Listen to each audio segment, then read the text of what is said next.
সত্যম শিবম সুন্দরম। উপস্থিত সুধী ছাত্রমণ্ডলী, উৎসব কমিটির সকল সদস্য এবং সদস্যবৃন্দ, গ্রামবাসীবৃন্দ, স্থানীয় প্রশাসনকে যাত্রা গৌরব অপেরার প্রতিষ্ঠাতা, প্রযোজক এবং কলা কৌশলী শিল্পীবৃন্দের পক্ষ থেকে সশ্রদ্ধ প্রণাম, আন্তরিক প্রীতি, শুভেচ্ছা এবং উষ্ণ নাট্যাভিনন্দন জানিয়ে শুরু করতে চলেছে আজকের যাত্রাপালা শুক্লা তিথির এক ফালি চাঁদ। নাটক আরম্ভের পূর্বে যাত্রা গৌরব অপেরার পক্ষ থেকে বিশেষ কয়েকটি ঘোষণা অনুগ্রহ করে শুনবেন। যে সকল খুঁটিতে যাত্রা গৌরব অপেরার চোঙগুলো বাঁধা রয়েছে, দয়া করে ওগুলো দিক পরিবর্তন করবেন না কিংবা ওতে হেলান দিয়ে বসবেন না। তাতে আপনাদের নাটক শোনার কিংবা আমাদের শোনানোর দুই বিঘ্ন ঘটতে পারে। নাটক শুরু থেকে নাটক শেষ দৃশ্যের শেষ সংলাপ শেষ না হওয়া পর্যন্ত সাম্প্রদায়িক শান্তি শৃঙ্খলা বজায় রেখে আমাদের সহযোগিতার হাত বাড়িয়ে দেবেন। উৎসব কমিটি নির্ধারিত ইলেকট্রিশিয়ানের কাছে যাত্রা গৌরব অপেরার পক্ষ থেকে বিনীত অনুরোধ, নাটক চলাকালীন প্রয়োজনে বিদ্যুৎ আমাদের যাত্রাপার্টি লাইট বোর্ডে সরবরাহ করবেন, আপনার কাছে এই আশা রাখি। আরেকটি ঘোষণা, যে সকল ভাইরা গ্রাম পাহারার দায়িত্বে রয়েছে, তোমরা অতি সত্বর তোমাদের দায়িত্বগুলো পালন করার চেষ্টা করো।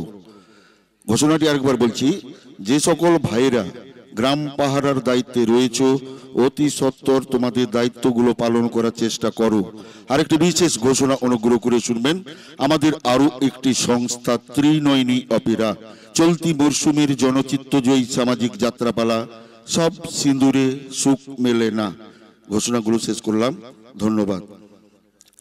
পরম পুরুষ ঠাকুর শ্রী শ্রী রামকৃষ্ণ পরমহংসদেব, ত্রিকালদর্শী মহাপুরুষ বাবা লোকনাথ, নাট্যাচার্য গিরিশচন্দ্র ঘোষ, দেবাদিদেব মহাদেব, মনসা মাতা, শীতলা মাতা এবং রামানন্দজির পাদপদ্মে প্রণাম জানিয়ে শুরু করতে চলেছি উজ্জ্বলা মাইতি প্রতিষ্ঠিত, সনাতন জানা প্রযোজিত, বিবেক মাইতি পরিকল্পিত শুক্লা তিথির এক ফালি চাঁদ।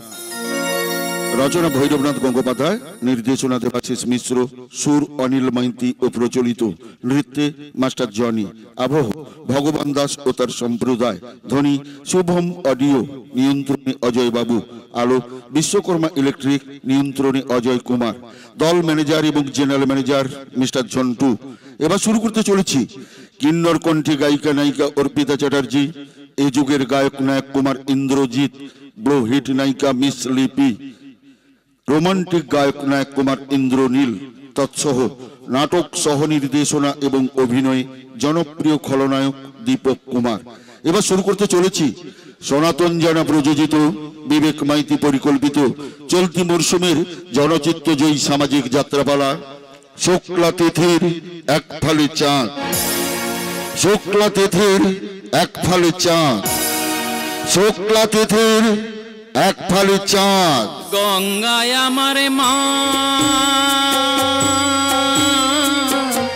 পদ্মায় আমার মা, ও আমার দুই চোখে দুই জলের ধারা, মেঘনা যমুনা। গঙ্গায় আমার মা, পদ্মায় আমার মা, গঙ্গায় আমার মা,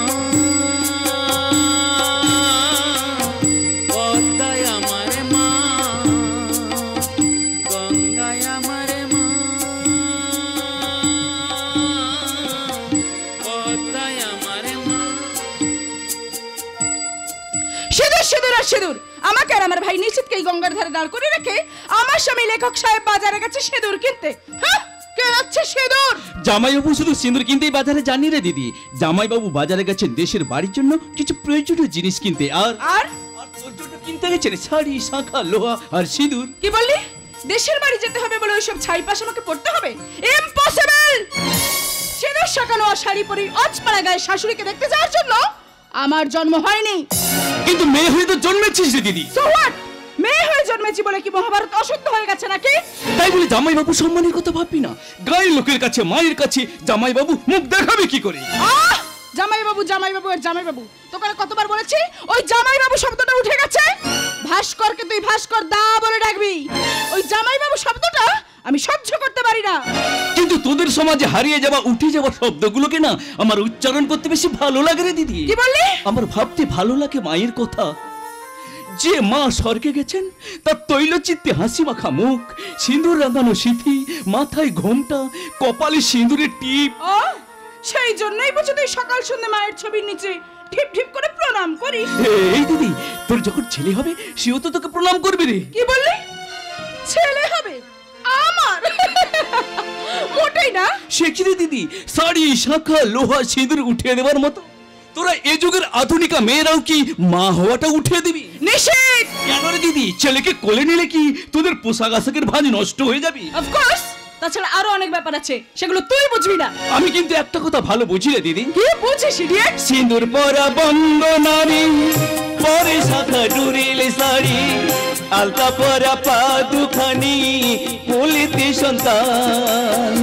সিঁদুর পরা বঙ্গ নারী, পরে শাখা ডুরিল শাড়ি, আলতা পরা পা দুখানি, কোলেতে সন্তান। লজ্জা রাঙা ঘুমটা তুলে সবকিছু যে যাই গো ভুলে, লজ্জা রাঙা তুলে সবকিছু যে যাই গো ভুলে, মা বলে ডাকলে পরে প্রাণ করে আনচানি গো, প্রাণ করে আনচান। মা বলে ডাকলে পরে প্রাণ করে আনচানি গো, প্রাণ করে আনচানি গো, প্রাণ করে আনচান। শ্রমের কথাকার, দাদাকে বলে তোকে যদি চপ্পল পেটা করতে না পারি তাহলে আমার সঙ্গীতা নামটা তুই পাল্টে দিস। শুধু নামটাই জানি সঙ্গীতা, আমি যেগুলো সঙ্গে করে নিয়ে এসেছি সেগুলো পড়ে শ্বশুর বাড়ি গেলে তোমার আধুনিক শিক্ষার সঙ্গ মুছে গিয়ে পবিত্র গীতা হয়ে উঠবে। এই যে আমি তোমার সাথে শ্বশুর বাড়ি যাবো না ভাস্কর। আমার মায়ের সামনে, ভাইয়ের সামনে, এমনকি প্রতিবেশীদের সামনেও তুমি কিন্তু আমার নাম ধরে ডাকবে না। তাহলে কি বলে ডাকবো? ও গো, হ্যাঁ গো, শুনছো? মুখে ডাকবে না, চোখে চোখে ডাকবে। বদারেশন। সঙ্গীতা, ওই মিষ্টি মধুর ব্যাপারটা এ যুগের আধুনিকা মেয়েরা অপারেশন করে দিয়েছে বলেই স্বামী স্ত্রীর ভালোবাসার বদলে চারিদিকে শোনা যাচ্ছে দাম্পত্য জীবনে শুধু সেপারেশন আর সেপারেশন। Objection, objection. আচ্ছা বাবা, আচ্ছা, চেন টেনে আমি ঝগড়ার গাড়িটা থামিয়ে দিলাম। এবার দয়া করে গঙ্গার ধার থেকে বাড়ি ফিরে চলো। কাল ভোরে ট্রেন ধরে মাকে দেখতে গায়ের বাড়িতে যেতে হবে তো। আশ্চর্য, তোমার জেদ। তুমি আমাকে সিঁদুর শাঁখানো শাড়ি পরি অচপাড়া গায়ে নিয়ে যাবেই? না গেলে আমার মায়ের কাছে, গায়ের লোকের কাছে সম্মান ডাকবো কি করে? ভাইটা যখন লেখাপড়া করেছিল মা তখন গিয়েছিলেন তীর্থে, আর ঠিক তেমন সময় তোমার দাদা অজিত মুখার্জি জোর করে তোমার সঙ্গে আমার বিয়ে দিয়ে দিয়েছিলেন। মা তীর্থ থেকে ফিরে এসে অসুস্থ হয়ে পড়েছেন। এই দেখো মায়ের লেখা সেই চিঠি মা মুমূর্ষু অবস্থাতে লিখেছেন। ভাস্কর, তুই বিয়ে করছিস শুনে আমি খুব খুশি হয়েছি বাবা।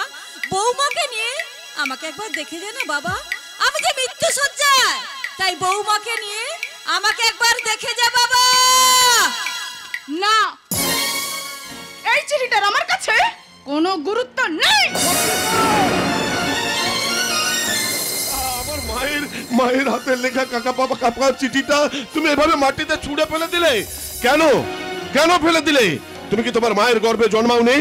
তুমি কি তোমার গর্ভধারিণী মাকে কোনোদিনও মা বলে ডাকোনি? আমি অসভ্যতার পুষ্কর দোষে দুষ্ট তুমি। মনে রাখো, আমি এই যুগের মেয়ে। যে মেয়ে মা হতে চায় না, যে মেয়ে শাঁখা সিঁদুরে অ্যালার্জি, তাকে আমি মেয়ে বলেই মনে করি না। তুমি? হ্যাঁ, আমি আমার গায়ের লোকের কাছে নিজেকে অপমান করতে চাই না। তার কারণ কি জানো? কারণ গ্রাম এখনো গ্রামেতেই আছে। তোমাদের মতো শহরের আধুনিক সভ্যতার আঠা দিয়ে আটা অসভ্যতার ঘামে ভরা নগ্ন ছবি হয়ে যায়নি। তাছাড়া আমার বাবা আজ 10 বছর হলো নিখোঁজ হয়ে গেছেন। তবু এখনো আমার মা শাঁখা পরেন, সিঁদুর পরেন। পাড়ার কাকিমা, জেঠিমা, পিসিমারা এখনো আমার বৃদ্ধা মায়ের পায়ে আলতা পরিয়ে দেন। সেই মায়ের কাছে, সেই গায়ের লোকের কাছে আমি শাড়ি শাঁখা সিঁদুর না পরা বউকে নিয়ে গিয়ে কি করে দাঁড়াবো? ভাস্কর, আমি তোমার স্বামী। আমি স্বামী মানি, কিন্তু সিঁদুর মানি না। চিরদিনের জন্য নয়, মাত্র 2 দিনের জন্য তুমি আমাকে এই যন্ত্রণা থেকে মুক্তি দেখো। এই দেখো তোমার জন্য আমি শাঁখা, সিঁদুর, শাড়ি, আলতা সব কিনে এনেছি। এই দেখো সিঁদুর কৌটো, কি সুগন্ধি সিঁদুর।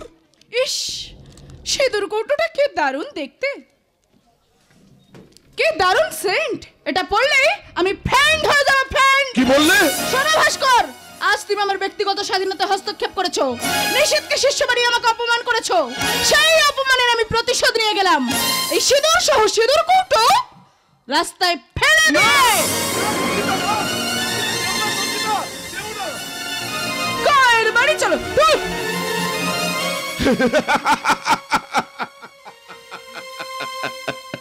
জীবন এক জংশন যেন, কত ট্রেন করে আসা যাওয়া, বোবা ভাষা কথা কয় পোস্টারে পোস্টারে, গুপ্ত রোগ, দাঁতের মাজন, অম্বলের অপর্থ ঔষধ, অবিলম্বে সাদা চুল কালো, ভালো করে চেয়ে দেখি ঋতুবন্ধে শীঘ্র উপশম, উলঙ্গ পোশাকের কত বিবরণ, আর আর সবেতেই মেয়েদের ছবি, নারীর যৌবন আর শুধুই বিজ্ঞাপন।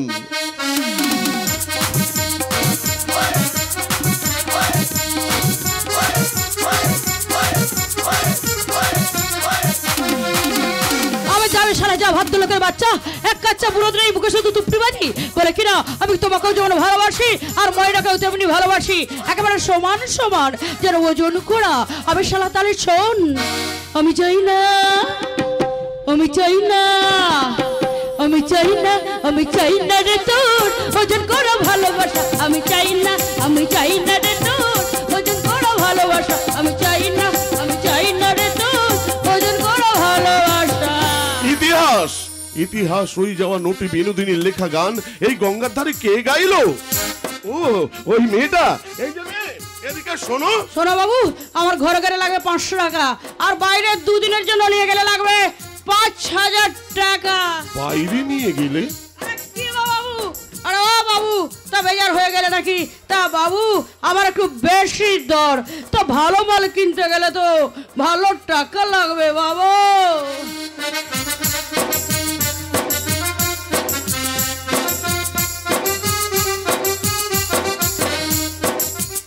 শালা সিগারেটটা টানতে টানতে ফুরিয়ে গেল। আরে ও বাবু, বাবু আমাকে একটা সিগারেট দেবে? সিগারেট না, আমি সিগারেট খাই না। আর শালা মাল খাও তোমার মাল? আরে শালা মালদার আজমি ভাই, মাল কথার মানে জানো না? মাল মানে মদ, আর মাল মানে মেয়ে মানুষ। বুঝতে পেরেছো তো বাবু? ভদ্রভাবে কথা বলো, সেই তখন থেকে উল্টো পাল্টা বলছো। আচ্ছা তোমার নাম কি? আমার নাম গঙ্গা। গঙ্গা? अरे हम तेरी गंगा मेरी हो गए, पपिया के पाप धोते धोते, ओ राम तेरी गंगा मेरी हो गए, पपिया के पाप धोते धोते, ओ राम तेरी गंगा मेरी हो गए। मौचाक गो मौचाक। ও বাবু, বাবু মধু খেতে যাবে নাকি এই গঙ্গামণির ঘরে? না, আজ রাত্রে তোমাকে আমার সঙ্গে আমার ঘরে যেতে হবে। তোমার ঘরে? হ্যাঁ, কাল ভোরে ট্রেন ধরে তোমাকে আমার সঙ্গে যেতে হবে আমার দেশের বাড়ি, মানে আমার গাঁয়ে। গাঁয়ে? হ্যাঁ, সেখানে আমার মৃত্যু পথযাত্রী মা আমার অপেক্ষায় দিন গুনছেন। তাই মাত্র দুদিনের জন্য তোমাকে আমার সঙ্গে যেতে হবে আমার বউ সেজে।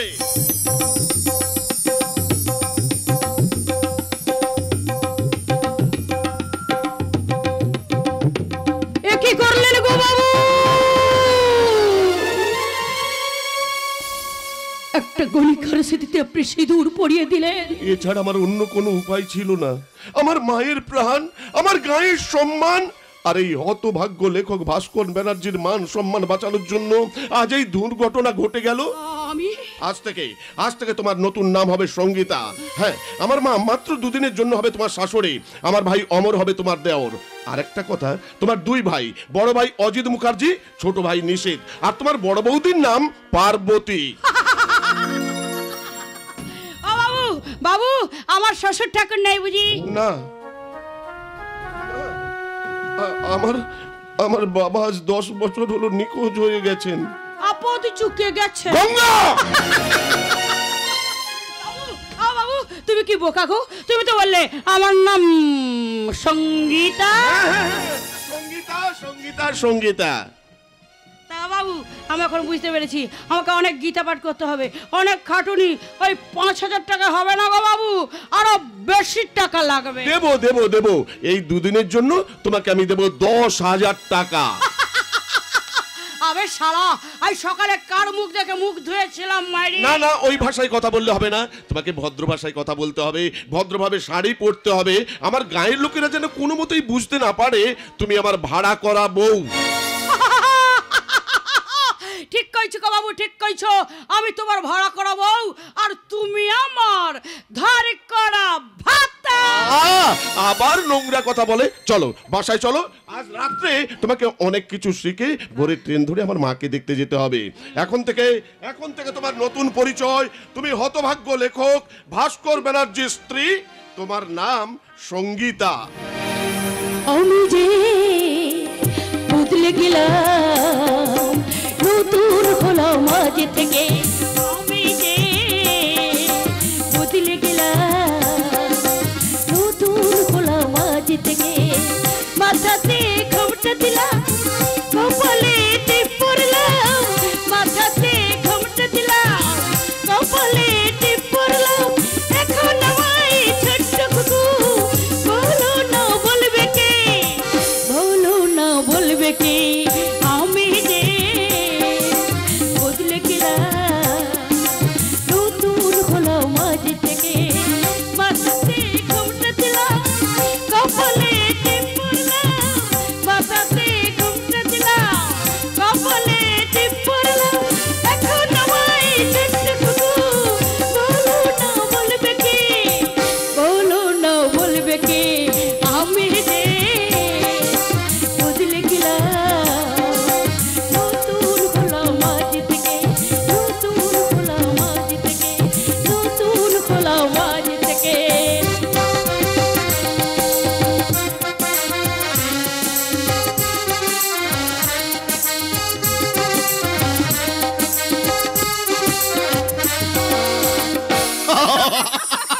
ও মাই শ্রেষ্ঠ সঙ্গীতা, আরে তুই যে কথাগুলো বলিস সেগুলো সত্যি তো? মিথ্যা বলবো কেন দাদা?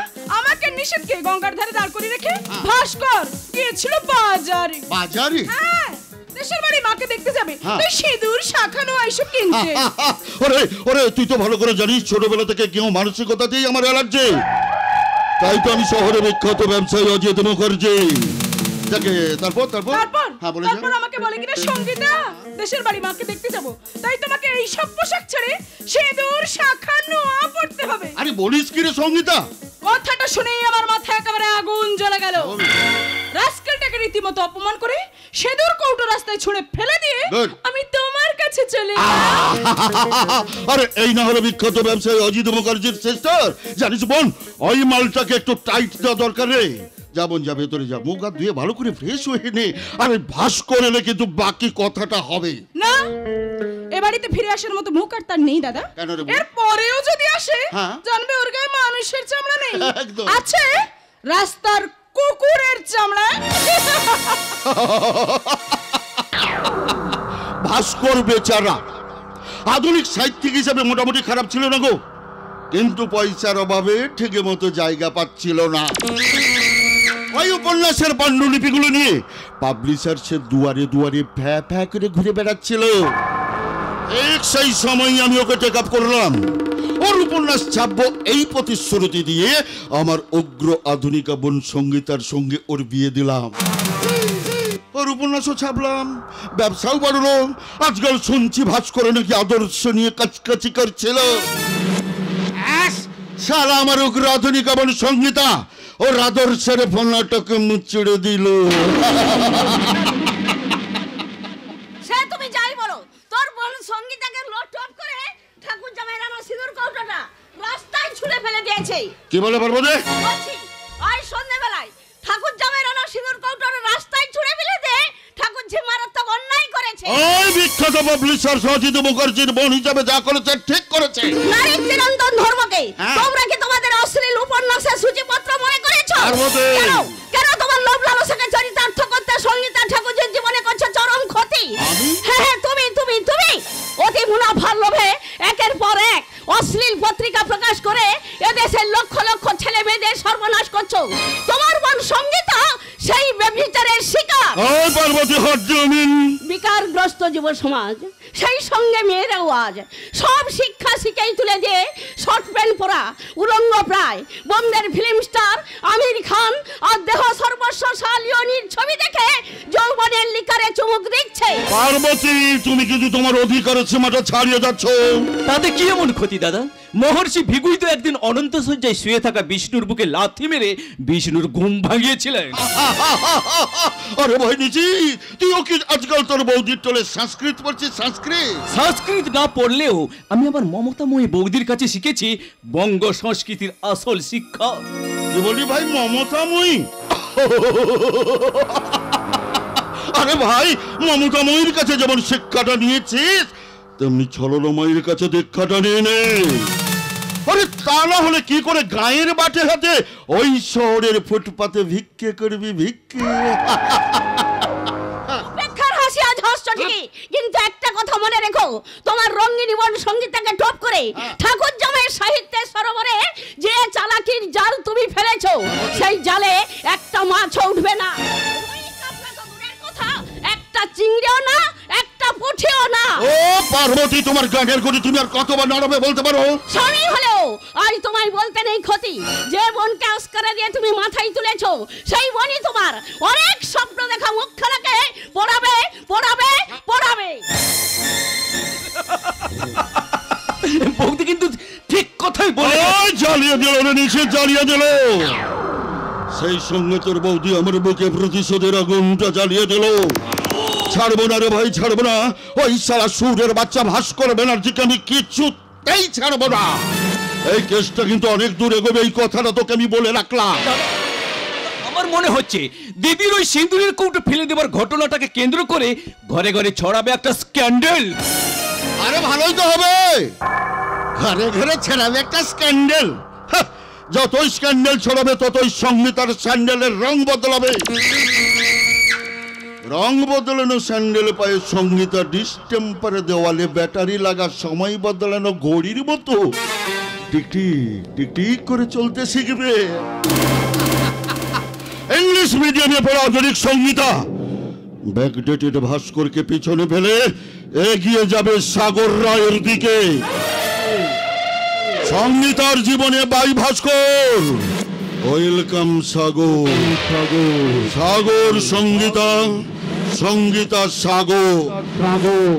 সাগরের বুকে সংগীতা ফেলবে এবার যৌবনের রঙ্গ।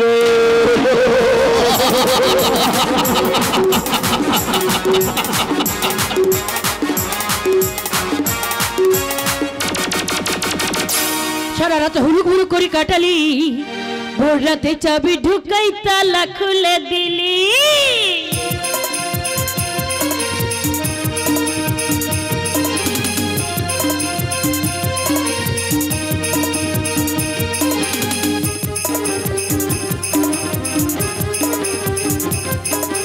সারা রাত হুলুক বুলুক করে কাটালি, ভোর রাতে চাবি ঢুকাই তালা খুলে দিলি। সারা রাত হুলুক বুলুক করে কাটালি, ভোর রাতে চাবি ঢুকাই তালা খুলে দিলি। বছর বছর জমা ধনটা, বছর বছর জমা ধনটা আজকে লুটে নিলি রে। সারা রাত হুলুক বুলুক করে কাটালি, ভোর রাতে চাবি ঢুকাই তালা খুলে দিলি। সারা রাত করে কাটালি, ভোর রাতে চাবি ঢুকাই তালা খুলে দিলি। এই অসভ্য মেয়েটা, সারা রাত ধরে তোমাকে আমি ভদ্র হতে শেখালাম, তবু তুমি অসভ্যের মতো নাচ গান শুরু করে দিয়েছো।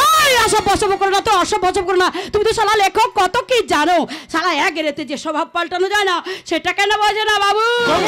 আরে কালাই আমি বোঝে না রে, আমি চেতরাল তারে বিনা বিনা বটে চলে পুড়ে ছাই। বাসি চিত্র ডাকে না রে, কেমনে বচি ছাড়া তারে। বাসি চিত্র ডাকে না রে, কেমনে বচি ছাড়া তারে। পোড়া মনে ভালোবাসা বাসা বাঁধে না, পোড়া মনে ভালোবাসা বাসা বাঁধে না।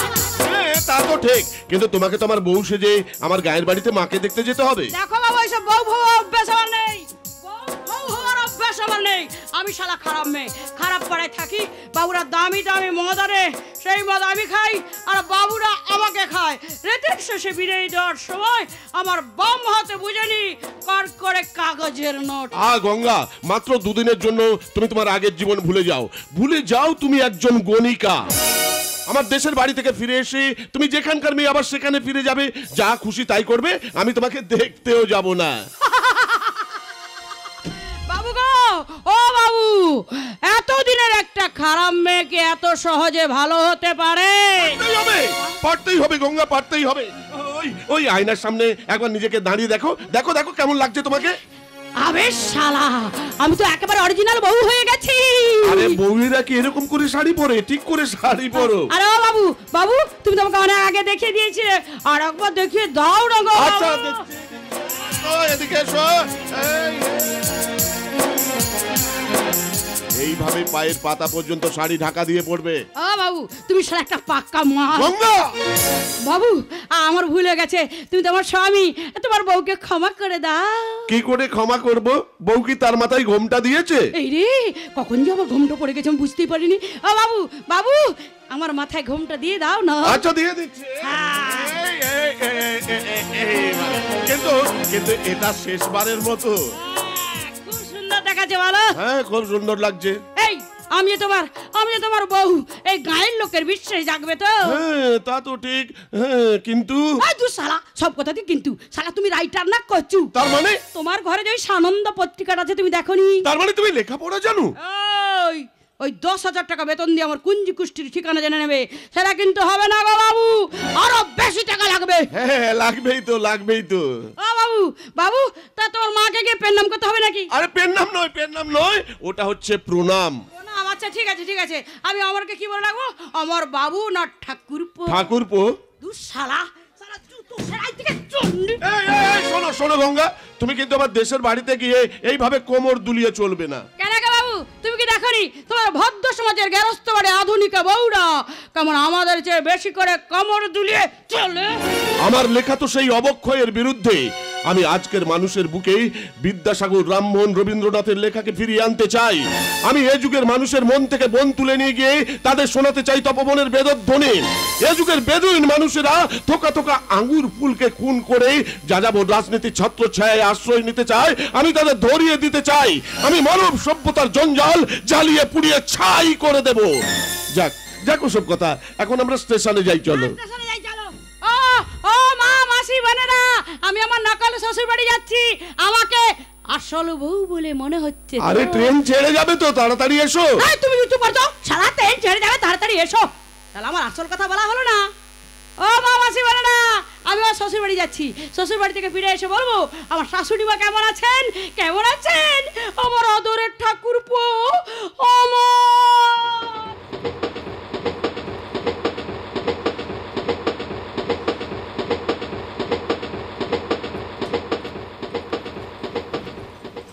অমর অমর আর অমর।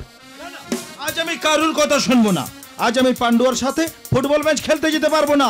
কারণ আজকে আমার দাদা লেখক ভাস্কর ব্যানার্জি নতুন বৌদিকে নিয়ে মাকে দেখতে আসছে। মায়ের শরীরটা ভীষণ খারাপ, আর এই অবস্থায় আমি মাকে যদি একা ফেলে ফুটবল খেলতে যাই, আর দাদা যদি এই কথাটা জানতে পারে, তাহলে আমার রক্ষে থাকবে না। 100টাই দাদা আমাকে ফুটবল করে ছেড়ে দেবে। এই রে, মরেছে। মাকে ওষুধটা দিয়ে আসতে ভুলে গেছি। অবশ্য দাদা বৌদি আসবে জানতে পেরে মা অনেকটাই সুস্থ হয়ে উঠেছে। তা উঠবো না সুস্থ হয়ে? আজ আমার দিনটা কি বল দেখি আমার।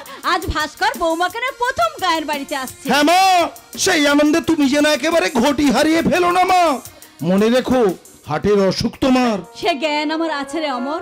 তাছাড়া ডাক্তার তো বলে গেছে হার্টের অসুখ খুব খারাপ অসুখ, এই ভালো এই খারাপ। তা হ্যাঁ রে অমর, তুই আমার লেখা চিঠিটা ডাক বাক্সে ফেলেছিস তো? কেন বলো তো মা, তোমার কি কোনো সন্দেহ হচ্ছে? না না, তা ঠিক নয়। তবে চিঠিটা ঠিক টাইমে পৌঁছালে ভাস্কর হয়তো বৌমাকে নিয়ে কালই চলে আসতো। আজকাল পোস্ট অফিসের যা ছিরি, দেখো চিঠিটা হয়তো ওরা কালই পেয়েছে। কি হলো মা, চুপ করে আছো কেন? কি ভাবছো? আর যদি তোর বাবা থাকতো, মা, মানুষটা ছেলে বউকে দেখে কতই না আনন্দ পেত। 10 বছর আগে সেই যে চলে গেল, আর এলো না। মা, মাগো, তুমি আবার বাবার কথা মনে ভেবে ভেবে কাঁদছো। তুমি তো বলেছিলে মা, একদিন না একদিন তোদের বাবা ঠিক ফিরে আসবে। সেই আশাতেই তো আমি 10 বছর ধরে স্মৃতিতে সিঁদুর পড়ছি, হাতে পড়েছি শাঁখা নোয়া। এইভাবে কাঁদতে থাকলে মায়ের শরীরটা আরো খারাপ হয়ে যাবে। তাই ডাক্তার বাবুর কথা মতো মাকে ভুলিয়ে ভালিয়ে রাখতে হবে। আচ্ছা মা, আচ্ছা বলো তো মা, বৌদি বাড়ি এলে তুমি কাকে বেশি ভালোবাসবে, আমাকে না বৌদিকে? তোদের দুজনকেই ভালোবাসবো একা সমান সমান। এবার বল দেখি আমার বৌমা দেখতে কেমন হবে? মায়ের সাথে একটু মজা করা যাক। কেমন আবার হবে মা? দেখো দেখো ঠিক ওই কালো পেতনির মতো। কখনো নয়, আমার বৌমার গায়ে রং হবে দুধে আলতায় গোলা। মা, মাগো, আমার ভাস্করের কণ্ঠস্বর না, ভাস্কর মাগো মা, আমি এলাম তোমার কোলে, তোমার ছায়ায় তোমার মায়ায় মানুষ হব বলে। মা, মাগো মা, মাগো মা।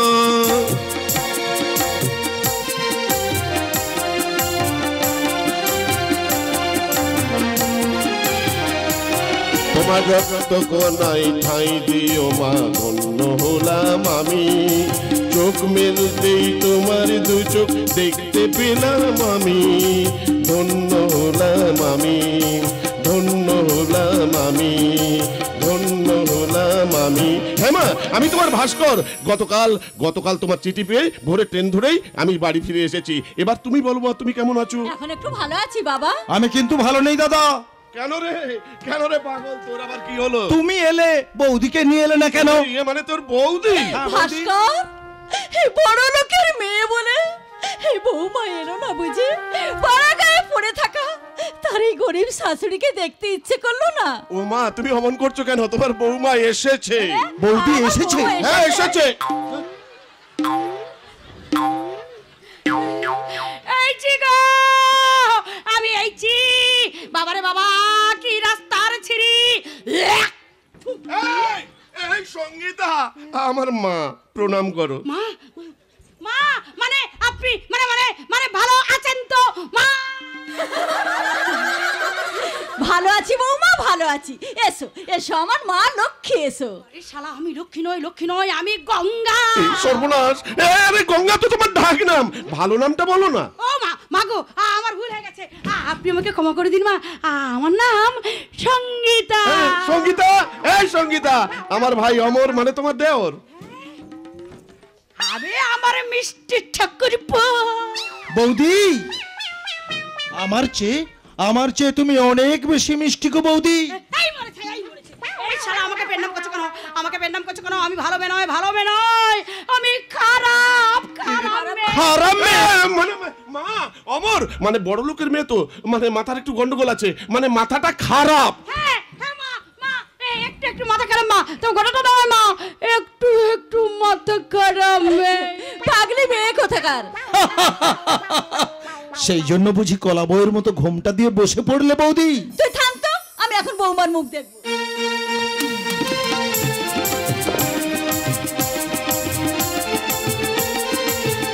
সোনা দিয়ে তোমার মুখ দেখলাম বৌমা, লক্ষ্মী সোনা মেয়ের মতো স্বামীর সংসার করো। আরে বাবু, আজ থেকে তাহলে এই দুটো আমার হয়ে গেল। আর সঙ্গীতা, আমার মা ভাইয়ের সামনে আমাকে বাবু বলে ডেকো না। গায়ের কোনো বউ তার স্বামীকে বাবু বলে ডাকে না। আরে শালা, আমার তো খেয়ালই ছিল না। একটু একটু করে আমি তোমাকে সব শিখিয়ে দেবো বৌমা। ও বাবু, বাবু, আরে শালা তোমার সঙ্গে তো আমার দুদিনের চুক্তি মাত্র। এই সঙ্গীতা, তুমি কি আমার মাথাটা খারাপ করে দেবে? ভাস্কর, বৌমা তোর চেয়ে বয়সে অনেক ছোট, এই বয়সে সংসারে কি বোঝে বল? তারপরে শহরের মেয়ে। আচ্ছা বৌমা, তোমার ক ভাই? আমার দু ভাই মা। নাম বলবো? নাম বলতে হবে না বৌদি। আচ্ছা বৌদি, তোমারও তো বৌদি আছে বৌদি, তা তোমার বৌদির নাম কি বৌদি? আমার বৌদির নাম? হ্যাঁ। এই শালারে আমার মনে পড়ে সর্বনাশ, গেছে। সব ভুলে বসে আছে।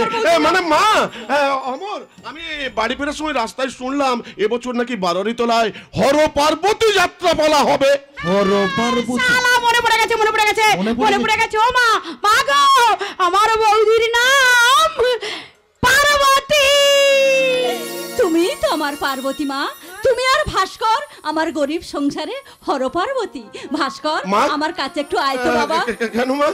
তোর এই হতভাগিনী মায়ের সামনে তোদের বিয়েটা হয়নি, বৌমাকে আমি বরণ করে ঘরে তুলতে পারিনি, তাই সেই স্বাদটা একটু পূরণ করে নি।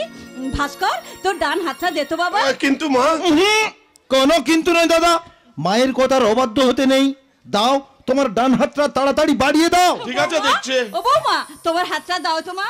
পাড়ার বউ ছিল, আমাকে কত কথাই না বলেছিল আমার ছেলে নাকি বৌমাকে নিয়ে গায়ের বাড়িতে আসবে না।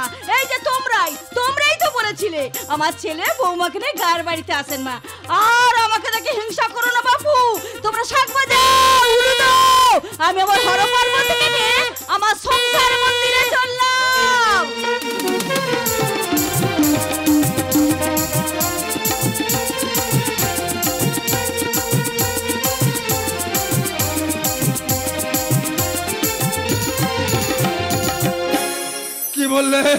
কি বললে নাথ বউ আমার কেতি সম্পর্ক ওই ভাদুর বউ কমলা বৌমা শাঁখ বাজিয়ে উলু দিয়ে ছেলে আর ছেলের বউকে ঘরে তুলেছে।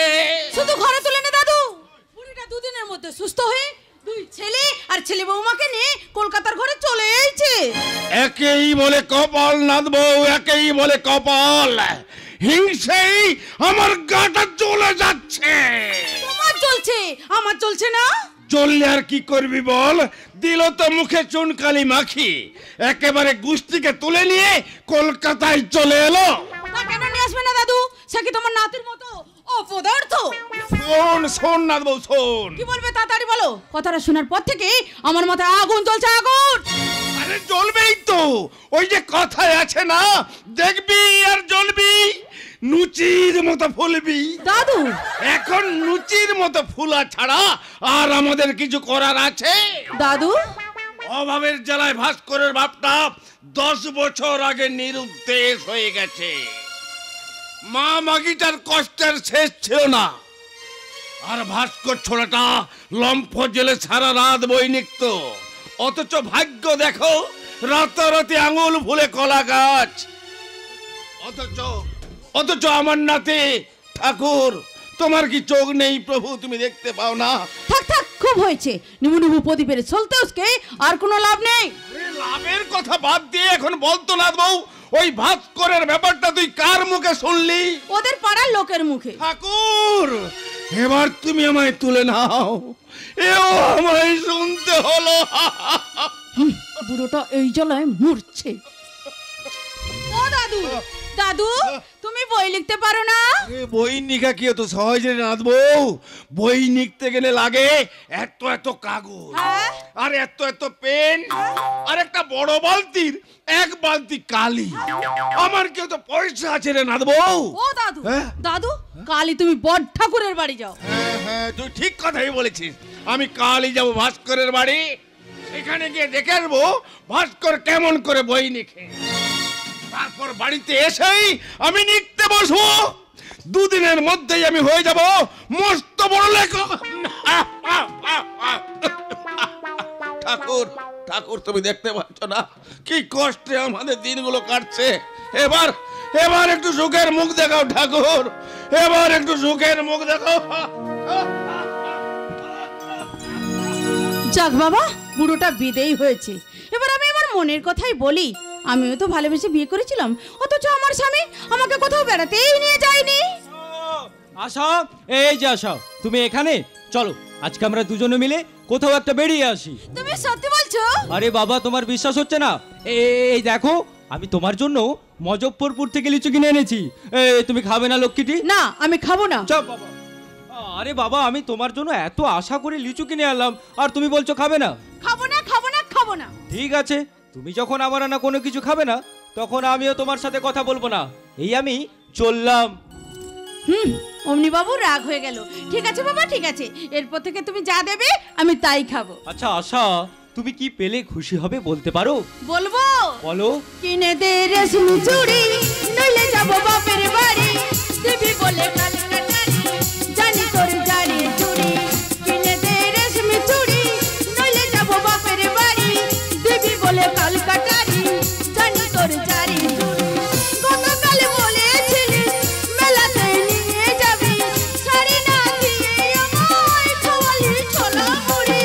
কিনে দে রেশমি চুড়ি নইলে যাব বাপের বাড়ি দিবি বলে কালকাটারি জানি তোর জারি চুড়ি জানি তোর জারি চুড়ি জানি তোর জারি চুড়ি।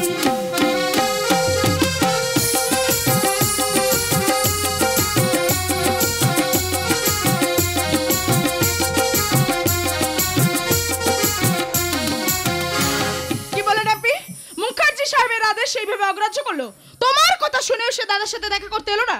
কি নাম সেই রাস্কালটার? मैम साहब वो छोकरा का नाम शोपन बनर्जी। ব্যানার্জি শব্দটাই নাস্তিক। আপনি ঠিক বলেছেন ম্যাম সাহেব, इसीलिए বুঝি আপনি আপনার ব্যানার্জি টাইটেল বাতিল করিয়ে ফির মুখার্জি টাইটেল লাগিয়ে নিয়েছেন। না, শুধু টাইটেলটা বাতিল করি আমার রাগ মেটেনি। ওই ভাস্করের সঙ্গে আমি আর কোনো সম্পর্কই রাখবো না। लेकिन অগ্নি সাক্ষী করিয়ে দেবতা কো সাক্ষী রাখিয়ে আপনার স্বামীর সাথে আপনার শাদী তো হয়েছিল ম্যাম সাহেব। এই ডাম্পি, একদম উল্টো পাল্টা কথা বলবে না। ম্যাম সাহেব, আপনি আমার কথাটাকে ঘুমাইয়ে দিচ্ছেন ঠিকই, लेकिन আপনি কি পারবেন আপনার দিলের মহব্বতটাকে ঘুমাইয়ে দিতে? কি বললে? আপনি और बड़ा साहेब जो পথে পাও চালিয়েছেন, আমি ও পত্রকে কিছুতে মানিয়ে নিতে পারি না ম্যাম সাহেব। কেন মেনে নিতে পারো না? কি করে পারবে? কি করে পারবে ম্যাম সাহেব?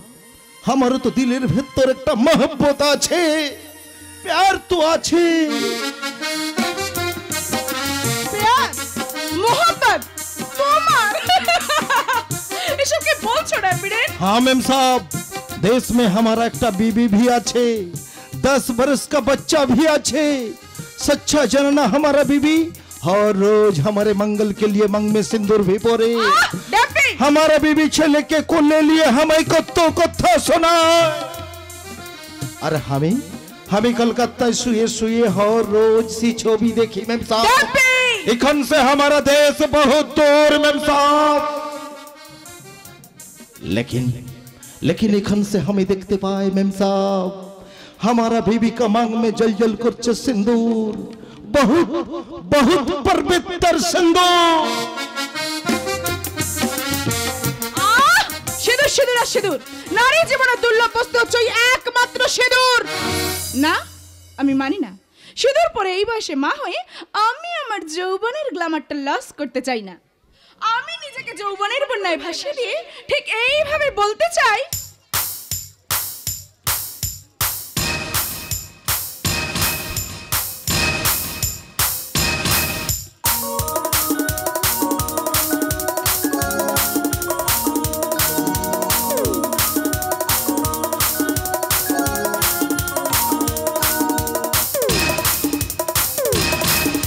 জীবন মধুর করে রাখো শুধু, করোনা তাটকনুর ঝাল। আজ আছি আমি, আজ আছো তুমি, থাকতেও না পারো তো কাল। মেরা নাম নাম নাম নাম Ruby Ruby Ruby Ruby Ruby Ruby.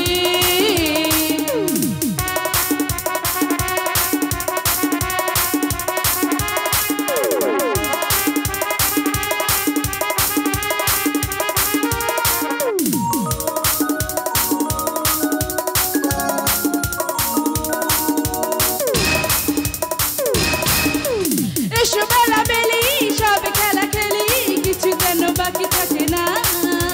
সব হয়ে যাওয়া যেন কিছু পাওয়া, মনে রাগ পুষে রাখে না। এসো বেলা বেলি সব খেলা খেলি, কিছু যেন বাকি থাকে না।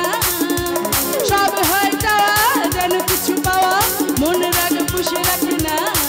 লজ্জা কি তাতে আজ এই রাতে, মন যদি হয় বেসামাল। মেরা নাম নাম নাম নাম Ruby Ruby Ruby Ruby Ruby Ruby. Unique এখানে এসে মনে হচ্ছে আমি যেন মাঝরাতে টিভিতে হিন্দি সিনেমা দেখছি।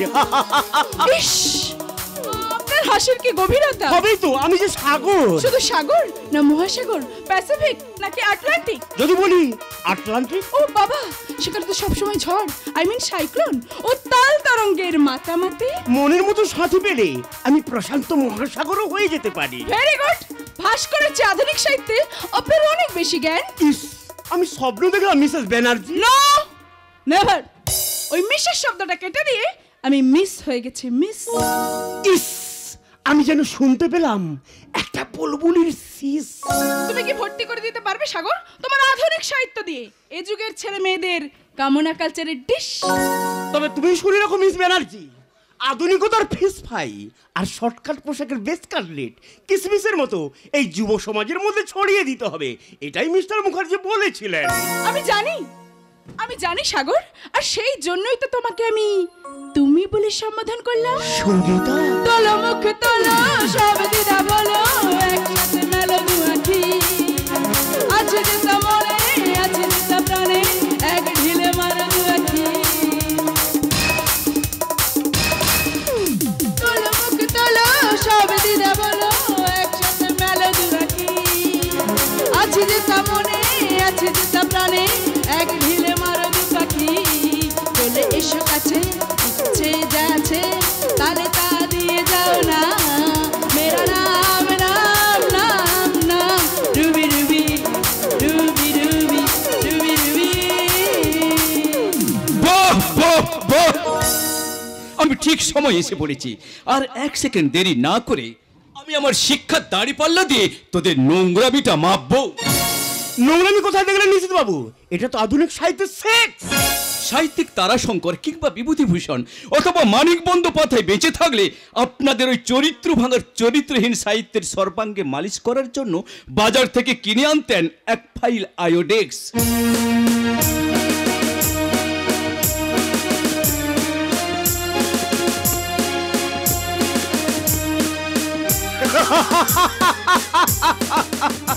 নিশ্চিত বাবু, আপনি একটা ভয়ঙ্কর রোগে ভুগছেন, আর সেই রোগটার নাম সুপিরিয়রিটি কমপ্লেক্স।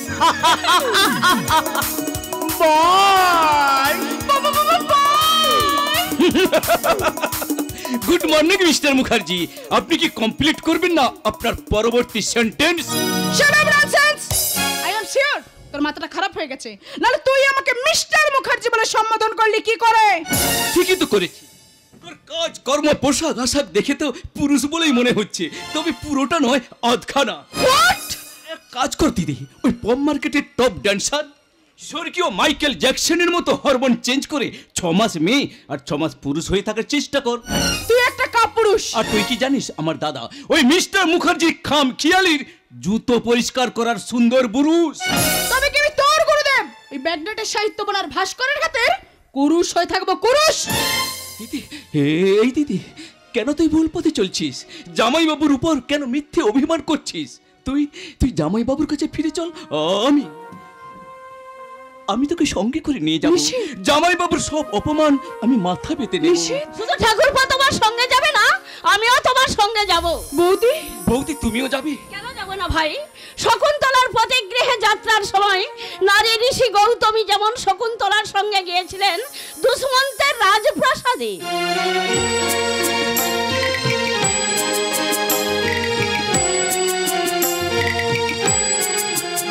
আমিও তেমনি আমার অভিমানিনী ননদকে সঙ্গে করে নিয়ে যাব ঠাকুর জামাইয়ের সাহিত্যের অট্টালিকায়। বৌদি, যদি তোর লাইলা মজনুর কথা মনে থাকে, যদি স্মরণে আসে মরণের পর মৃত সত্যবানকে কেমন করে বাঁচিয়েছিলেন সতী সাবিত্রী। আমি আর অভিমান করিস না দিদি। তোমার দাদার হাতের খেলার পুতুল না হয়ে এক্ষুনি ফিরে চলো তুমি তোমার স্বামীর কাছে। সে যদি আমাকে তিরস্কার করে? আদর্শ স্বামীর তিরস্কার নারী জীবনের শ্রেষ্ঠ পুরস্কার। না না না, কোনো কিন্তু নয়। এই দেখ, আমি তোর জন্য শাড়ি কিনে এনেছি। শাড়ি? এই দেখো ঠাকুরজি, আমি তোমার জন্য নিয়ে এসেছি 1 কৌটো সিঁদুর। আবার সেই শাড়ি সিঁদুরের কেচ্ছা। I say get out. তোমরা এখান থেকে বেরিয়ে যাও। বেরিয়ে যাব? নিশ্চয়ই। তোমরা বেরিয়ে না গেলে আমি আমার দাদার অফিসের কাজগুলো কমপ্লিট করব কি করে? স্বপ্ন দেখছি। নিশিত, বৌদি, শুধু স্বপ্ন নয়, বড় দুঃস্বপ্ন। ঠাকুরজি, বৌদি, আমিও তো পূর্ণিমা রাতে নির্মল আকাশে চাঁদের চাঁদনি হয়ে সংসার পৃথিবীকে আলোকিত করতে চেয়েছিলাম। ঠাকুরজি, কিন্তু দাদা আমাকে বানিয়ে দিয়েছে টিমটিমে জোনাক পোকা। ধোকা দিদি, ধোকা। পোকা যেমন সবুজ পাতাগুলোকে চুষে চুষে খেয়ে একেবারে সাদা করে দেবে, আমার অর্থলোভী দাদা বাধা দেবার কেউ নেই। অর্থনীতির খোয়ারে বাধা পড়ে গেছে আমাদের প্রতিভা। তাই তো আমার বিবাহিতা দিদি সে তার স্বামীর ঘর করবে না। নিশিত, দিদি, তুই আমাকে চরিত্রহীনতা দীক্ষা দে দিদি, দীক্ষা। ঠাকুরপো, ভিক্ষা। বৌদি, তুমি আমাকে একটু বিষ ভিক্ষা দিতে পারো? ঠাকুরপো, যেখান থেকে পারো, যেমন করে পারো, তুমি আমাকে একটু বিষ এনে দাও। আমি কেমন করে সহ্য করব আমার দিদির ব্যভিচার আর ওই অসৎ পথে উপার্জনকারী আমার অর্থলোভী দাদার নোংরামি। কে বলে নোংরামি? বৌদি ওরা হাসছে, তুমি কিছু বলবে না? তুমি কি বোবা? হাই রে কলিকাল, 1430 সালের একই নিদারুণ হাল। আপনারা সবাই দেখুন আধুনিকতার কি তবে রে জানোয়ার, ভয় নেই নিশ্চিত, ভয় নেই। তোমার দাদা মিস্টার মুখার্জি তোমাকে জানোয়ার বলে বনের দিকে ঠেলে দিলেও তুমি কিন্তু তপবনের ছোঁয়া পেয়ে গেছো। দাদা বল। ওই লোকটাকে জিজ্ঞাসা করো তো, কি? ওটা তপবনের ছোঁয়া নাকি অধঃপতনের ধোঁয়া? একটা অদ্ভুত যন্ত্রণার শিশু আমার বুকের মধ্যে কেঁদে উঠলো। ওয়া ওয়া।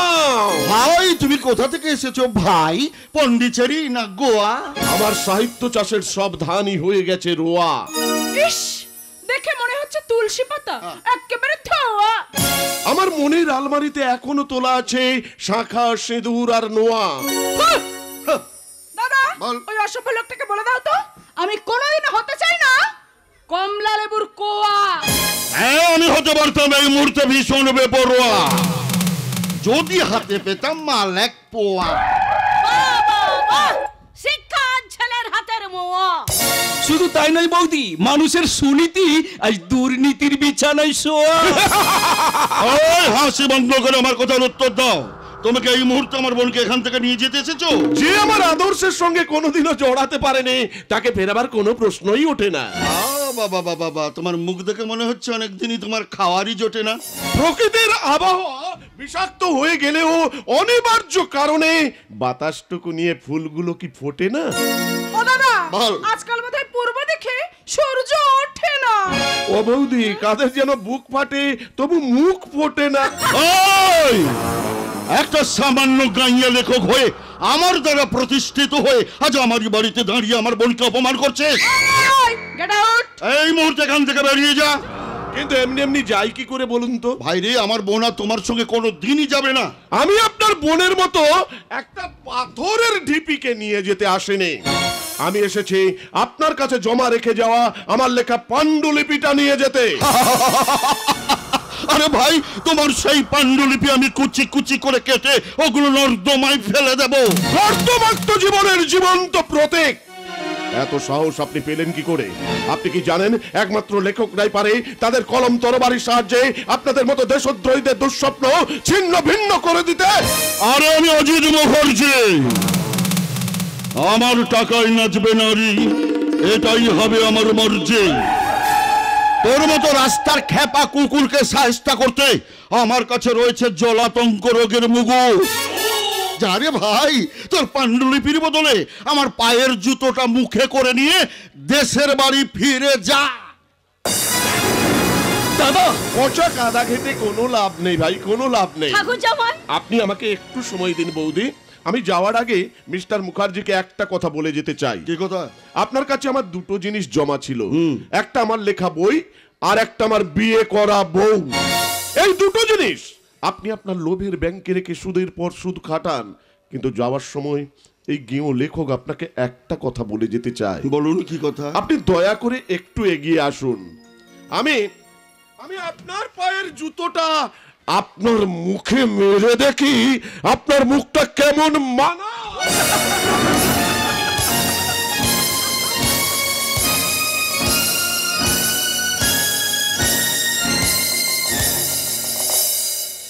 মানে না মানুষের মুখে আবার জুতো মানে নাকি?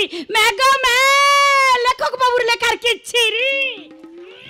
অমনি বাবু রাগ হয়ে গেল, রাগ হলো তোমার বয়ে গেল। দুঃসালা, আজ আমি বাবুর ফেলাচ্ছে বাড়ি চলে যাব। কোথায় যাবে দিদি ভাই? কি বললে দিদি ভাই? হ্যাঁ, তোমার স্বামী যদি আমার ভাসুর ঠাকুর হন তাহলে তুমি তোমার দিদি ভাই হবে। হ্যাঁ, তুমি ঠিক বলেছো ভাই, আমার তো খেয়ালই ছিল না।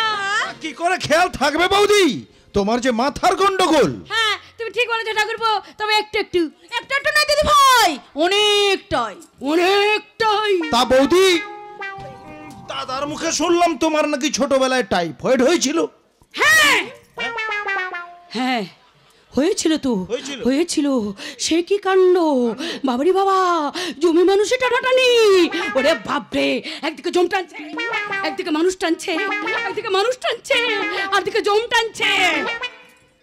তারপর শালা জমের মুখে শালা বিছানা থেকে উঠে এলাম। কি বললে? ওই যে মাথার গন্ডগোল, তাই তো মুখ ফুসকে মাঝে মাঝে বাজে কথা বেরিয়ে যায়। ঠাকুরপো, আশা, তোমরা যেন ওই কথাটা উনার গালে তুলো না। তুমি নিশ্চিন্তে থেকো দিদি ভাই, কারণ তোমাদের বাড়িতে এসে আমি লক্ষ্য করেছি। কি লক্ষ্য করেছে? তোমার শাড়িখানি অনেকখানি তোলা। এই শালা, আমি ভুলে যাই যে অনেক দিনের অভ্যেস তো। অনেক দিনের অভ্যাস মানে? ওই আদরের ঠাকুরপো বলে বড় বৌদির কাছ থেকে সব কথার মানে জানতে চাও না। আর তোমাকে বলি আশা, এই ছোট্ট হয়ে বড়দের ভুলের অভ্যেসটা ত্যাগ করবে। ঠিক আছে বাবা, এবার থেকে চেষ্টা করব। বাবারে বাবা, এক্ষুনি আমি ধরা পড়ে যাচ্ছিলাম। শালা মুখ ফসকে মাঝে মাঝে এমন বাজে কথা বেরিয়ে যায়, সামলাতে আমি একেবারে হিমশিম খেয়ে যাচ্ছি। দূর শালা, ওইসব কথা বাদ দিয়ে দুদিন পর আমার ব্যবসায় যেন মরছে না ধরে যায়, কিভাবে নাচ গান করতে হবে সেটাই আমি প্র্যাকটিস করে নিই। सलाम इश्क मेरी जान जरा कबूल कर लो, तू हमसे प्यार करने को जरा कबूल कर लो। मेरा दिल बेचैन है, मेरा दिल बेचैन है हम सफर के लिए, मेरा दिल बेचैन है हम सफर के लिए। सलाम इश्क मेरी जान जरा कबूल कर लो, तू हमसे प्यार करने को जरा कबूल कर लो।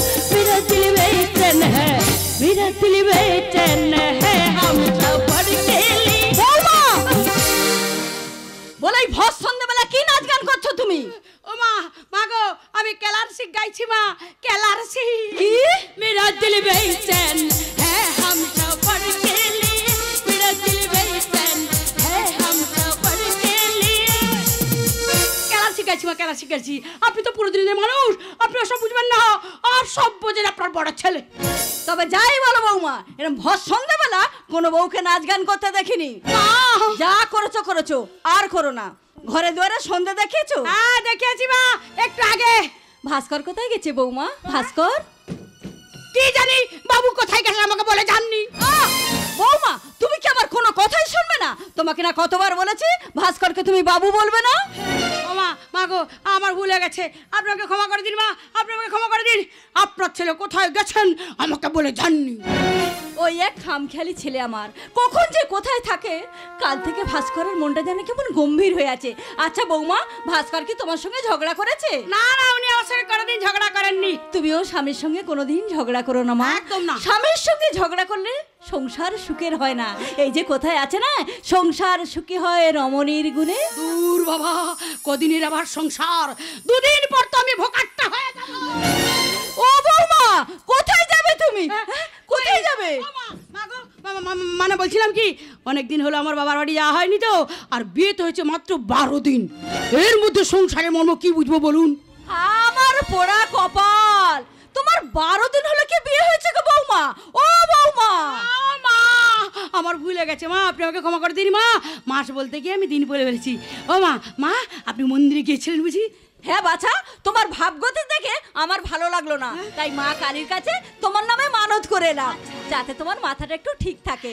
এসো তো বৌমা, মা কালীর পুজোর সিঁদুর তোমাকে একটু পরিয়ে দিই। ও বৌমা, আমি পুজো দিয়ে আসার সময় একটা লক্ষ্মীর পাঁচালি কিনে এনেছি, তুমি পড়ো তো বৌমা, আমি শুনবো। হ্যাঁ আপনি বসুন, আমি পড়ছি।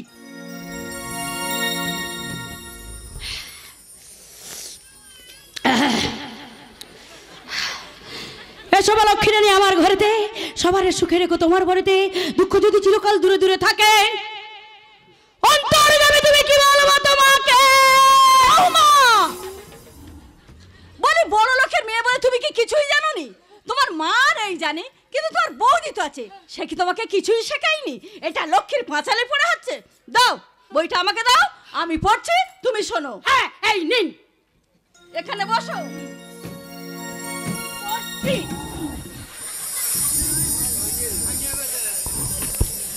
তোমারে করিব পূজা ধূপ ধুনো দিয়ে, আরতি করিব মা গো নৈবেদ্য সাজায়ে। মরি যাই মরি, তোমারে করিব পূজা ধূপ ধুনো দিয়ে, আরতি করিব মা গো নৈবেদ্য সাজায়ে।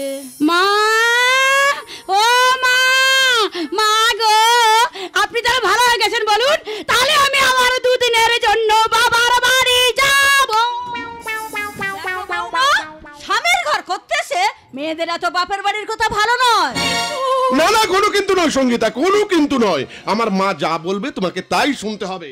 মা সুস্থ হয়ে গেলেও মাকে এখনো বেশ কিছুদিন রেস্টে থাকতে হবে, তাই এখন তোমার বাপের বাড়ি যাওয়া চলবে না। দেখলে তো বৌমা, মায়ের প্রতি ছেলের কত মায়া। এমনি মায়ের জালে তুমিও জড়িয়ে পড়বে বৌমা, তুমি যখন আমার মতো ছেলের মা হবে। মা, মেয়েরা প্রথম প্রথম স্বামীর ঘর করতে এসে আবার কখন বাপের বাড়ি যাবে সেই চিন্তায় তাদের ঘুমই হয় না। তারপরে তারা যখন মা হয়, নাতি নাতনি ঠাকুমা হয়, তখন তাদের বাপের বাড়ি যাওয়ার কথা মনেই থাকে না, মনেই থাকে না।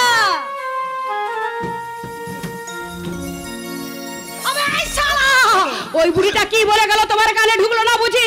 শালা আমি নাকি ছেলের মা হব, মায়ের বাঁধনে জড়িয়ে পড়বো। ভাষা আমার টাকা দিয়ে দিন তো, আমি বাড়ি চলে যাবো। তুমি ওই আমি কিন্তু খারাপ মেয়ে বাবু, 1 টাকা বাকি রাখলে কাঁচা কাঁচা কিস্তি দে তোমার মান সম্মানের কিস্তি কভার করে দেবো। তখন শালা একেবারে ভোজু নির্বাধ বমি করে ফেলবে। তুমি কি আমাকে বিশ্বাস করো না? বিশ্বাস মুইও পুরো তোদের বিশ্বাসে, তোদের বিশ্বাসে মুখে আমি কেন কেন তুমি আমাকে বিশ্বাস করবে না? কেন তুমি আরো অনেক পুরুষের থেকে আমাকে আলাদা ভাবে দেখবে না? বেশ কিছুদিন হয়ে গেল তুমি আমার বাড়িতে আমার বউ সেজে আছো। মা ভাইয়ের বিশ্বাস স্থাপনের জন্য আমরা এক ঘরে আছি ঠিকই, কিন্তু এক বিছানায় নয়, আলাদা আলাদা। বলো, আমি কি তোমাকে কোনোদিন স্পর্শ করতে চেয়েছি? তোমার মতো একটা সুন্দরী যুবতী মেয়েকে আমি কি কোনোদিন কোনো অশ্লীল কথা বলেছি? তুমি বুঝিবে তখন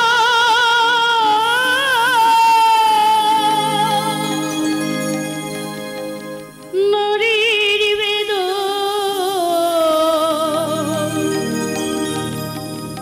তুমি বুঝিবে তখন নারীর বেদন, রাধার প্রাণে কত ব্যথা বলি তুমি বড় জনমে হইউ রাধা, বড় বলি তুমি বড় জনমে হইউ রাধা। তুমি সেই জন্যই তো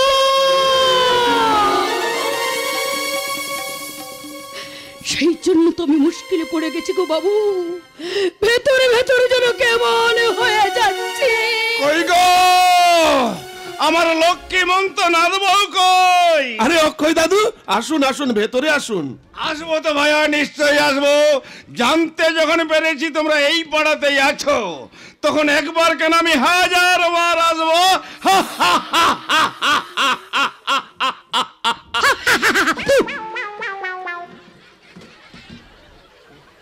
থাক থাক নাদবউ থাক। আচ্ছা ভাস্কর, হ্যাঁ বলো। এই নাদবউর সঙ্গে তোর বয়সের অনেকটা তফাৎ বলে মনে হচ্ছে। কি হলো সঙ্গীতা, দাদুর কথার উত্তর দাও। আপনি মানে তুমি চুপ করো তো, আমি দাদুর কথার উত্তর দিচ্ছি। দাদু, ও দাদু, মানে ব্যাপারটা কি বুঝতে পেরেছো?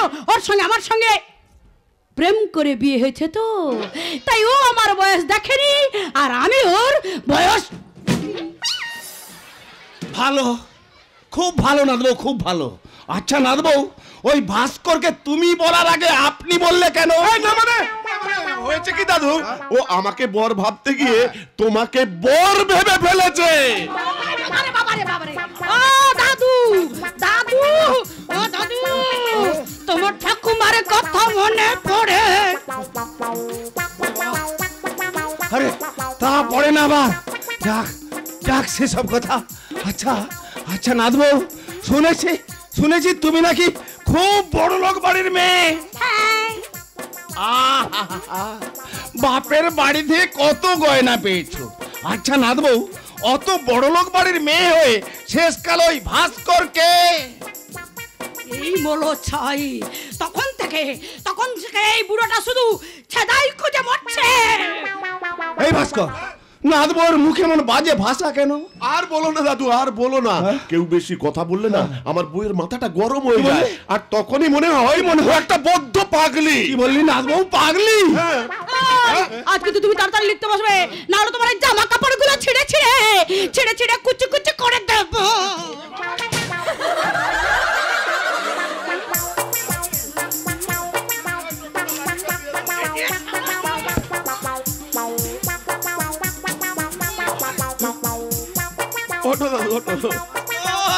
ভাস্কর, তোর পাগলি বউকে একটু সামলা। আচ্ছা। তা না হলে ওমর বাতাস বের করে দেবে।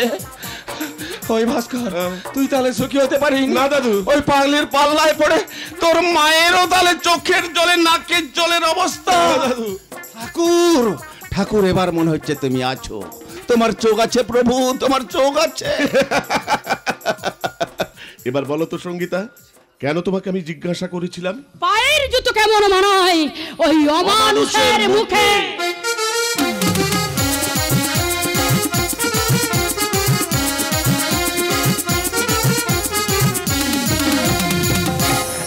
হ্যাঁ, না না, আর কোনো কথা নয়, এবার আমি লেখা শুরু করে দেবো।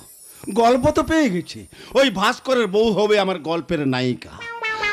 বড় লোকের একমাত্র পাগলি বোন, ওর মুখ দিয়ে এমন দু চারটা খিস্তি দেব না, নাটক একেবারে জমে যাবে। নাদবো, ও নাদবো, আমার কাগজ কলম নিয়ে আয়, আমি লিখতে বসবো। তুমি আবার কি লিখবো গো দাদু? আমি তো রয়েছি। ছাই রয়েছিস, তোর দ্বারা কিছু হবে না, যা হবে এই বোর্ডার ভাগ্যের জোরে হবে। দিদি আমার কাগজ কলম দিয়ে আমি লিখতে বসবো। তোর এত ভাবছো কেন? তোমার নাতি তো রয়েছে। ছাই রয়েছে, ওর দ্বারাও কিছু হবে না, আমার কাগজ কলম দিয়ে আমি লিখতে বসি। ও দাদু, দাদু, ওই কাগজ কলমগুলো না মুদিখানার দোকানে দিন, আমি বাজার করে এনেছি।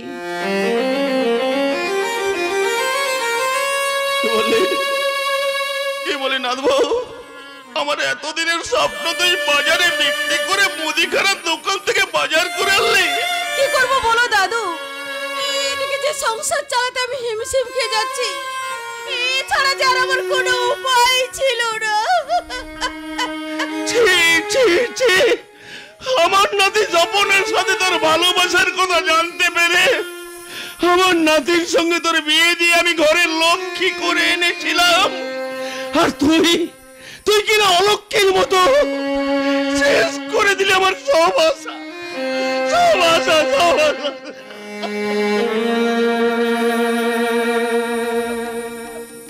বাসা, আমার মনটা একটা চড়ুই পাখির বাসা, যে কোনো মুহূর্তে ভেঙে যেতে পারে। সাজ বাড়ি ফিরে আসুক, আমি তাকে জিজ্ঞাসা করব, সংসার চালাতে যদি না পারো তাহলে সংসার পেতে ছিলে কেন? আজ আমি বাপের বাড়িতেই যাব। আশা, এই যে আশা, চলো আজকে আমরা দুজনে মিলে একটা হিন্দি সিনেমা দেখে আসি। আমাকে নিয়ে গিয়ে কি লাভ? কেন? আমি তো অলক্ষ্মী। অলক্ষ্মী কেন? কে বলেছে তোমাকে এ কথা? কেন? তোমার দাদু বলেছে। ও, দাদু বলেছে?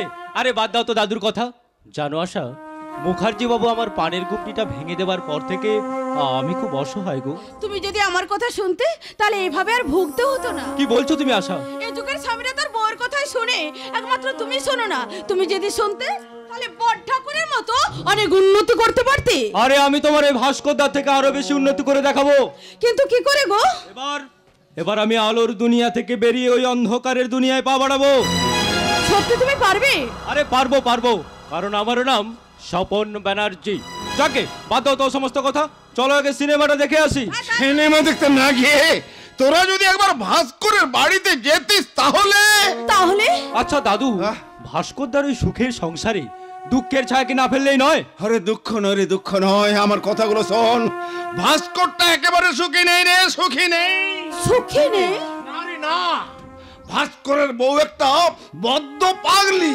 পাগলি? হ্যাঁ, সেটা আমি নিজের চোখে ওদের বাড়ি গিয়ে দেখে এসেছি। ওই ভাস্করের জামার কলার ধরে না টানাটানি করছিল। আচ্ছা দাদু, তুমি যেগুলো বলছো সেগুলো কি সত্যি? হ্যাঁ রে স্বপন, সব সত্যি। দাদা, দাদু সেদিন আমাদের বাড়িতে গিয়েছিলেন, গিয়ে দেখে এসেছেন তোর বৌদি কতটা পাগলে। আচ্ছা দাদা, আপনি দিদি ভাইকে ডাক্তার দেখান না? তোমার দিদি ভাই আর আমার মায়ের জন্য তো বাড়িতে সবসময় ডাক্তার লেগেই আছে, দাদা। কিন্তু রোগটা কমা তো দূরের কথা, দিনের পর দিন রোগটা বেড়েই চলেছে। দাদা, ছি ছি ছি, নাদবর মুখে কি বাজে ভাষা। আপনি এক কাজ করুন দাদু, এই 500 টাকা আপনার কাছে রেখে দিন। 500 টাকা? হ্যাঁ বৌমা, আমি মাঝে মাঝে এসে তোমাদের কিছু করে টাকা দিয়ে যাব, কিন্তু কোনোদিনও যেন তোমরা আমার বাড়িতে যেও না, দাদা। তাহলে তোমার দিদি ভাইয়ের পাগলামোটা হয়তো আরো বেড়েই যাবে। দাদা, এই যে কি বুঝলে? হ্যাঁ? ও দাদু, তুমি বা কি বুঝলে? বুঝলাম, ডাল মে কুছ কালা হ্যায়। আরে বাবা, আমি তো কিছুই বুঝতে পারছি না। তোকে কিছুই বুঝতে হবে না, আমি বলছি শোন। সন্ধ্যের জাল যখন আমি একবার পুকুরে ফেলেছি, তখন একটা না একটা মাছ উঠবেই। দাদু, ও দাদু, তাহলে আর বেশি দেরি করা যাবে না, আজ আমি ওদের বাড়িতেই যাব। আমি যাব ভাস্করদার বাড়িতে, তাই আপনাদের বাড়িতে চলে এলাম। আচ্ছা তুমি কে বলো তো বাবাজি, আসল ব্যাপারটা কি? এই যে ভাই, হন্তদন্ত হয়ে বাড়ি ভিতরে ঢুকে বলে যে। আর বলবেন না বৌদি, উনাকে আমি অনেক দিন ধরেই খুঁজছিলাম, কিন্তু কিছুতেই উনার সন্ধান পাচ্ছিলাম না। উনি আগে যে বাড়িতে থাকতেন সেই বাড়ি ছেড়ে উঠে এসেছেন, তাই সঠিক ঠিকানাটা আমি বলতে পারছি না। আজ হঠাৎ দূর থেকে দেখতে পেলাম উনি এই বাড়ির মধ্যেই ঢুকলেন, কিন্তু ব্যাড লাক, আমার আসার আগেই উনি এই বাড়ি ছেড়ে চলে গেলেন। আচ্ছা আপনারা কি বলতে পারেন ভাস্করদার ঠিকানাটা? কি বললেন? ঠিকানা? আচ্ছা ঠিক আছে ঠিক আছে, আপনি তাহলে দাদুর সাথে কথা বলুন, আমি বাড়ির ভেতরে যাচ্ছি। আচ্ছা তুমি কে বললে বাবাজি? আমি উনার সম্বন্ধী। ও দাদু, বুঝতে পারলেন না, ও হচ্ছে দিদি ভাইয়ের ভাই। আপনারা আমার দিদিকে চেনেন? আরে চিনি মানে বিলক্ষণ চিনি। তোমার পাগলি দিদি হচ্ছে আমার দূর সম্পর্কের নাত বউ। কি বললেন? আমার দিদি পাগলি? আরে পাগলি মানে সাংঘাতিক পাগলি, সেটা আমি নিজের চোখে ওদের বাড়ি গিয়ে দেখেছি। ওই ভাস্করের জামার কলার ধরে টানাটানি করছিল। আমি কি স্বপ্ন দেখছি? আমি কি কানে ভুল শুনলাম? আমার দিদিকে জামাই বাবুর বাড়িতে দেখেছেন? না না, এর মধ্যে কোনো রহস্য আছে। ওই যে বাবাজি দুদিন আগে। দুদিন আগে? আচ্ছা আচ্ছা বলুন তো আমার দিদি কেমন দেখতে? ও নাথ বউ, ছোকরা মনে করেছে আমি মিথ্যে কথা কইছি। ও দাদু, ও তোমাকে সন্দেহ করছে। না মানে আমি বলছিলাম কি, তোমায় কিছুই বলতে হবে না ছোকরা, আমি বলছি শোনো। তোমার পাগলি দিদিকে দেখতে খুব সুন্দরী। তোমার দিদির গায়ে গা ভর্তি গয়না, কপালে জল জল করছে সিঁদুরের টিপ। আপনারা কি বলছেন? আপনারা ঠিক কথাই বলছেন। আমি আমার দিদিকে অনেকদিন আগে দেখেছিলাম তো, তাই। আচ্ছা আমি যাচ্ছি। এই যে ভাই, তোমার জামাইবাবু ঠিকানাটা নিয়ে যাবে না? জামাইবাবুর ঠিকানা নেওয়ার আগে আমি আমার দিদির কপাল ভাঙার ঠিকানাটা বাড়িতে গিয়ে দিই, কারণ আমার দিদি যে জামাইবাবুর বাড়িতে পাগলি হয়ে গেছে এই খবরটা সে নিচেও জানে না, নিচেও জানে না। ও দাদু, ওর দিদি যে পাগলি হয়ে গেছে ওর দিদি নিজেই জানে না, মানেটা কি? আরে মানেটা বুঝলি না নাথ বউ? তাহলে বলছি শোন। তাহলে বলো। ওর দিদি যেমন পাগলি, আচ্ছা, ওর ভাইটাও তেমন বদ্ধ পাগল। ওদের গোটা গোষ্ঠীটাই বদ্ধ পাগল।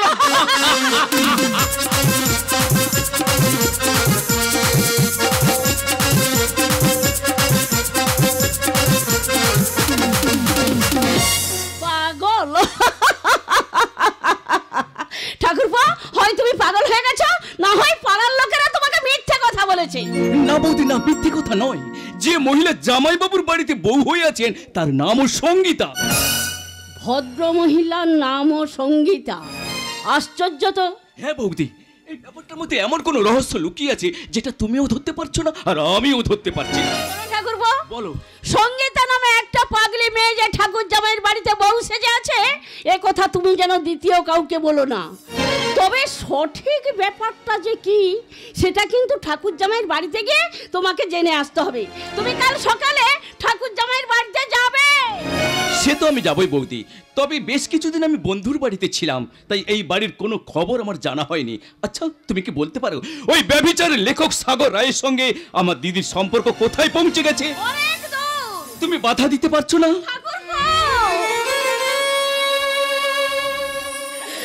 বন্যা যখন আসে তখন কি সামান্য কাদামাটির বাঁধ দিয়ে আটকানো যায়? যায় না, যায় না। তাছাড়া আমি তো পরের বাড়ির মেয়ে, পরের বাড়ি থেকে এসেছি। এ বাড়িতে আমার অধিকার বা ক্ষমতা কতটুকু? না বৌদি না, ও কথা তুমি বলো না। এই সংসারে কার কাছে তোমার অধিকার কতটুকু তা আমি জানি না। তবে মা মারা যাবার পর তুমি যখন দাদার হাত ধরে এই সংসারে পা রেখেছিলে তখন থেকে আমি মনে মনে জেনেছি তুমি আমার বৌদি নাও, তুমি আমার মমতাময়ী মা। তুমি আলোর প্রদীপ জেলে যেন মায়ের মতো এলে, তুমি আলোর প্রদীপ জেলে যেন মায়ের মতো এলে, তুমি যেন মোর চিরদিনের দুঃখিনী সে মা। তোমার চোখে দেখেছি যে মায়ের স্নেহ ছায়া, এমন মধুর ভালোবাসা কোথাও কোথাও পাবো না, মাকে আমার মনে পড়ে না।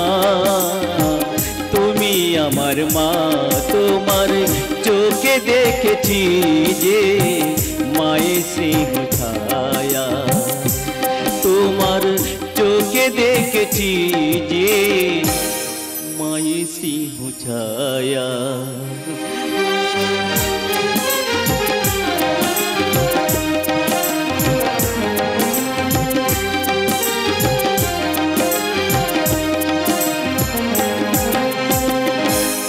সঙ্গীতা পাগল, সঙ্গীতা পাগল হয়ে গেছে? না না মোটেও না, সঙ্গীতা বরং আমাকে পাগল করে দিয়েছে। না হলে আমি কি করে লিখছি এই অশ্লীল গল্পগুলো? কিন্তু লক্ষণশীল লেখক ভাস্কর ব্যানার্জি সে কি পাচ্ছে? তার বউ তাকে ছেড়ে চলে গেছে, কোনো প্রকাশক তার বই ছাপতে চাইছে না। সংসার চালাবে কি করে, খাবে কি? অথচ আমি তার বউকে নিয়ে কি হলো মিস্টার সাগর রায়, ওটা যেমন হাসি কেন? হাসি আপনাদের ভগ্নিপতি ভাস্কর ব্যানার্জির কথা শুনে। তা কথাটা কি? তিনি নাকি সবার সামনে বলে বেড়াচ্ছেন সঙ্গীতা পাগল হয়ে গেছে। শোনা কথা আর শুনে কি লাভ মিস্টার সাগর রায়? তার চেয়ে আপনি কি বলতে পারেন হেরোইন, চরস, ব্রাউন সুগার এইগুলো কোথায় পাওয়া যায়? পুলিশকে জিজ্ঞাসা করলেই ওরাই বলে দেবে, কারণ ওরাই তো জানে কোন থেকে কি মাল পাওয়া যায়। তা আপনি হঠাৎ এসব খাবেন কেন? এই মদের নেশায় ভেতরের আমিটাকে বধ করতে পারছি না বলে। নিশিত বাবু, আপনার অস্থির হেয়াকে চেস একটু হেরোইন সেবন করুন, তাতে আপনার ভেতরের আমি আর বাইরের আমি দুটো আমি মিলে একটা বাদামি রঙের সন্ধান পেয়ে যাবেন, একটা বাদামি রঙের সন্ধান পেয়ে যাবেন। ভাস্করটা যেমন আমার দিদিকে পাগল বলে চালাতে চায়, আমিও ওকে পাগল করে ছেড়ে দেব। ওর এত সাহস বলে কিনা আমার দিদি পাগল হয়ে গেছে। কে বলেছে নিশিত? কথাটা তোকে কে বলেছে? কে আবার? তোর বর? Hold your tongue nonsense. Further ওই কথাটা তুই আমার সামনে উচ্চারণ করবি না। সে আমার কাছে বর নয়, বর্বর। তাই যদি মনে করিস তাহলে ওই অশ্লীল সাহিত্যের অঙ্গনে চড়ে বেড়ানো ওই নধর হরিণ সাগর রায়কে বেঁধে রাখছিস না কেন? বাঁধবই তো, আগে পরীক্ষা করে নিতে দে। সে কি রে দিদি, এখনো তোর পরীক্ষা করা হয়নি, তাহলে এখনো তুই মনে মনে তোর স্বামীর কথাই ভাবছিস? স্বামী ননে ভার, সে এখন আমার দাদার কায়দার কোটের দাগি আসামি, আমার জীবনের চরম লজ্জা। অমিত পরাক্রম অজিত মুখার্জির আধুনিকা বোন, যে তার স্বামীকে আসামি করে পর পুরুষের দিকে এগিয়ে যায়, তার চরিত্রে কি লজ্জা বলে কোনো কথা থাকা উচিত? তুই আমাকে টোন করছিস?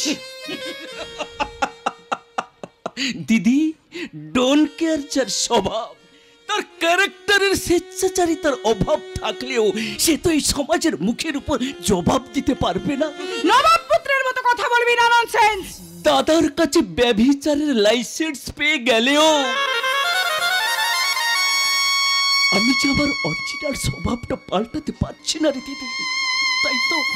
তাই তো মাঝে মাঝে বুকের ভিতর ফসে ওঠে কামার সালার হাপড়। তখন আমি কাঁদতে কাঁদতে বলি, মনটাই আমার সিরাজ হলেও এই ভাগ্য মির্জাফর। আমার এই কাণ্ডজ্ঞানহীন ভাইটা নিশ্চয়ই ভেতরে ভেতরে সেই রক্ষণশীল লেখক ভাস্কর ব্যানার্জির সাথে লাইন চালিয়ে যাচ্ছে। না রে, এই রাস্কেলটা কেমন করে জানলো যে ভাস্কর আমাকে পাগল বলে চালাতে চাইছে? ওই সঙ্গীতা, কে তোকে পাগল বলে চালাতে চাইছে রে? দাদা, তুমি কি কারোর কাছে শোনোনি? সেই রাস্কেল ভাস্কর তার আত্মীয় স্বজন বন্ধু বান্ধব সকলকে বলে বেড়াচ্ছে আমি নাকি পাগল হয়ে গেছি। আরে সে তো বলবে রে সঙ্গীতা, কারণ আমি যে সমস্ত প্রকাশকদের বলে দিয়েছি ওর উপন্যাস যাতে না ছাপে। কিন্তু দাদা, ধাপে ধাপে সে যে কোথায় নামছে সেটা কি তুমি একবার চিন্তা করে দেখেছো? কাল পর্যন্ত সে আমার চিন্তার মধ্যে ছিল রে বোন, আজ থেকে আমি চিন্তার বাইরে বের করে দিয়েছি। মিস্টার সাগর রায় অসহায় হয়ে পড়েছে সুন্দরী মেয়েটা, কোনো পথে খুঁজে পাচ্ছে না, কি করে পাবে? তার স্বামী যে তাকে পাগল প্রতিপূর্ণ করতে চাইছে। আরে সাগর, কি সব উল্টোপাল্টা বলে বলছো? সত্যি কথা বলছি স্যার, কারণ যে করে হোক লোক সমাজে প্রমাণ করে দিতে হবে রক্ষণশীল লেখক ভাস্কর ব্যানার্জি চোর, চরিত্রহীন, ধাপ্পাবাজ। আইডিয়া! এই সাগর, আমি বলছিলাম ভাস্কর ব্যানার্জিকে তুমি কতটা নিচে নামাতে পারবে? আমার লেখা থামাতে না বললে ভাস্করকে নামিয়ে দেব সুনামের সাততলা থেকে, বদনামের 95 তমা। আমি তোমাকে সর্বোত্তভাবে সাহায্য করব। অফকোর্স, তোকে তো সাহায্য করতেই হবে রে বোন। একটা কথা মনে রাখিস, নারীর সাহায্য না পেলে কোনো পুরুষ জীবনে জয়লাভ করতে পারে না। কারেক্ট মিস্টার মুখার্জি, আপনি সাহস দিলে আর সঙ্গীত আমার পাশে থাকলে ওই যে 6 মান্থ ওকে আমি পাগল করে ছাড়বো। Yes! যে শয়তান আমার বোনকে পাগল প্রতিবন্ধ বলে চালাতে চাইছে তাকে আমি কিছুতেই ছাড়বো না। ওকে আমি রাস্তার ভিখিরি বানিয়ে ছাড়বো। না, শুধু রাস্তার ভিখিরি নয়, ওকে চরিত্রের ভিখিরিও করতে হবে। ওই ঠিক থাকবে না, তার জন্মে ঠিক থাকবে না রে। আর ঠিক থাকবে না তার, বলুন স্যার, আমি পয়েন্টগুলো নোট করছি। থাকবে না তার মান সম্মান, এমনকি কলম ধরার হাতটা। সমাজ বিরোধীদের সাহায্যে যে হাতে কলম ধরে ভাস্কর ব্যানার্জি বই লিখছে তার ডান হাতটাকে কেটে দিতে হবে। সাগর, যে মুখ দিয়ে সঙ্গীতকে পাগল প্রতিপূর্ণ করতে চাইছে অ্যাসিড বাল্ব মেরে তার মুখটাকে পুড়িয়ে দিতে হবে। তারপর রচিত হবে লক্ষণশীল লেখক ভাস্কর ব্যানার্জির জীবন কাহিনীর মর্মান্তক বেদনা বিদুর। আগামীকাল খবর কাগজের হেডলাইন হবে জীবন যন্ত্রণায় ক্ষত বিক্ষত ভাস্কর ব্যানার্জির রঙিন বিজ্ঞাপন। আমি অজিত মুখার্জি, আমার টাকায় নাচবে নারী, এটাই হবে আমার মর্জি। হাজাरों कुर्सियां इसी के हर कुर्सी दम निकले, जो इस पे बैठ कर खत उठे ऐसे कम निकले। আরে বাবা, যে কুর্সিতে আমি একবার বসেছি মৃত্যু পর্যন্ত সেই কুর্সি থেকে আমাকে টেনে উঠাতে পারবি না।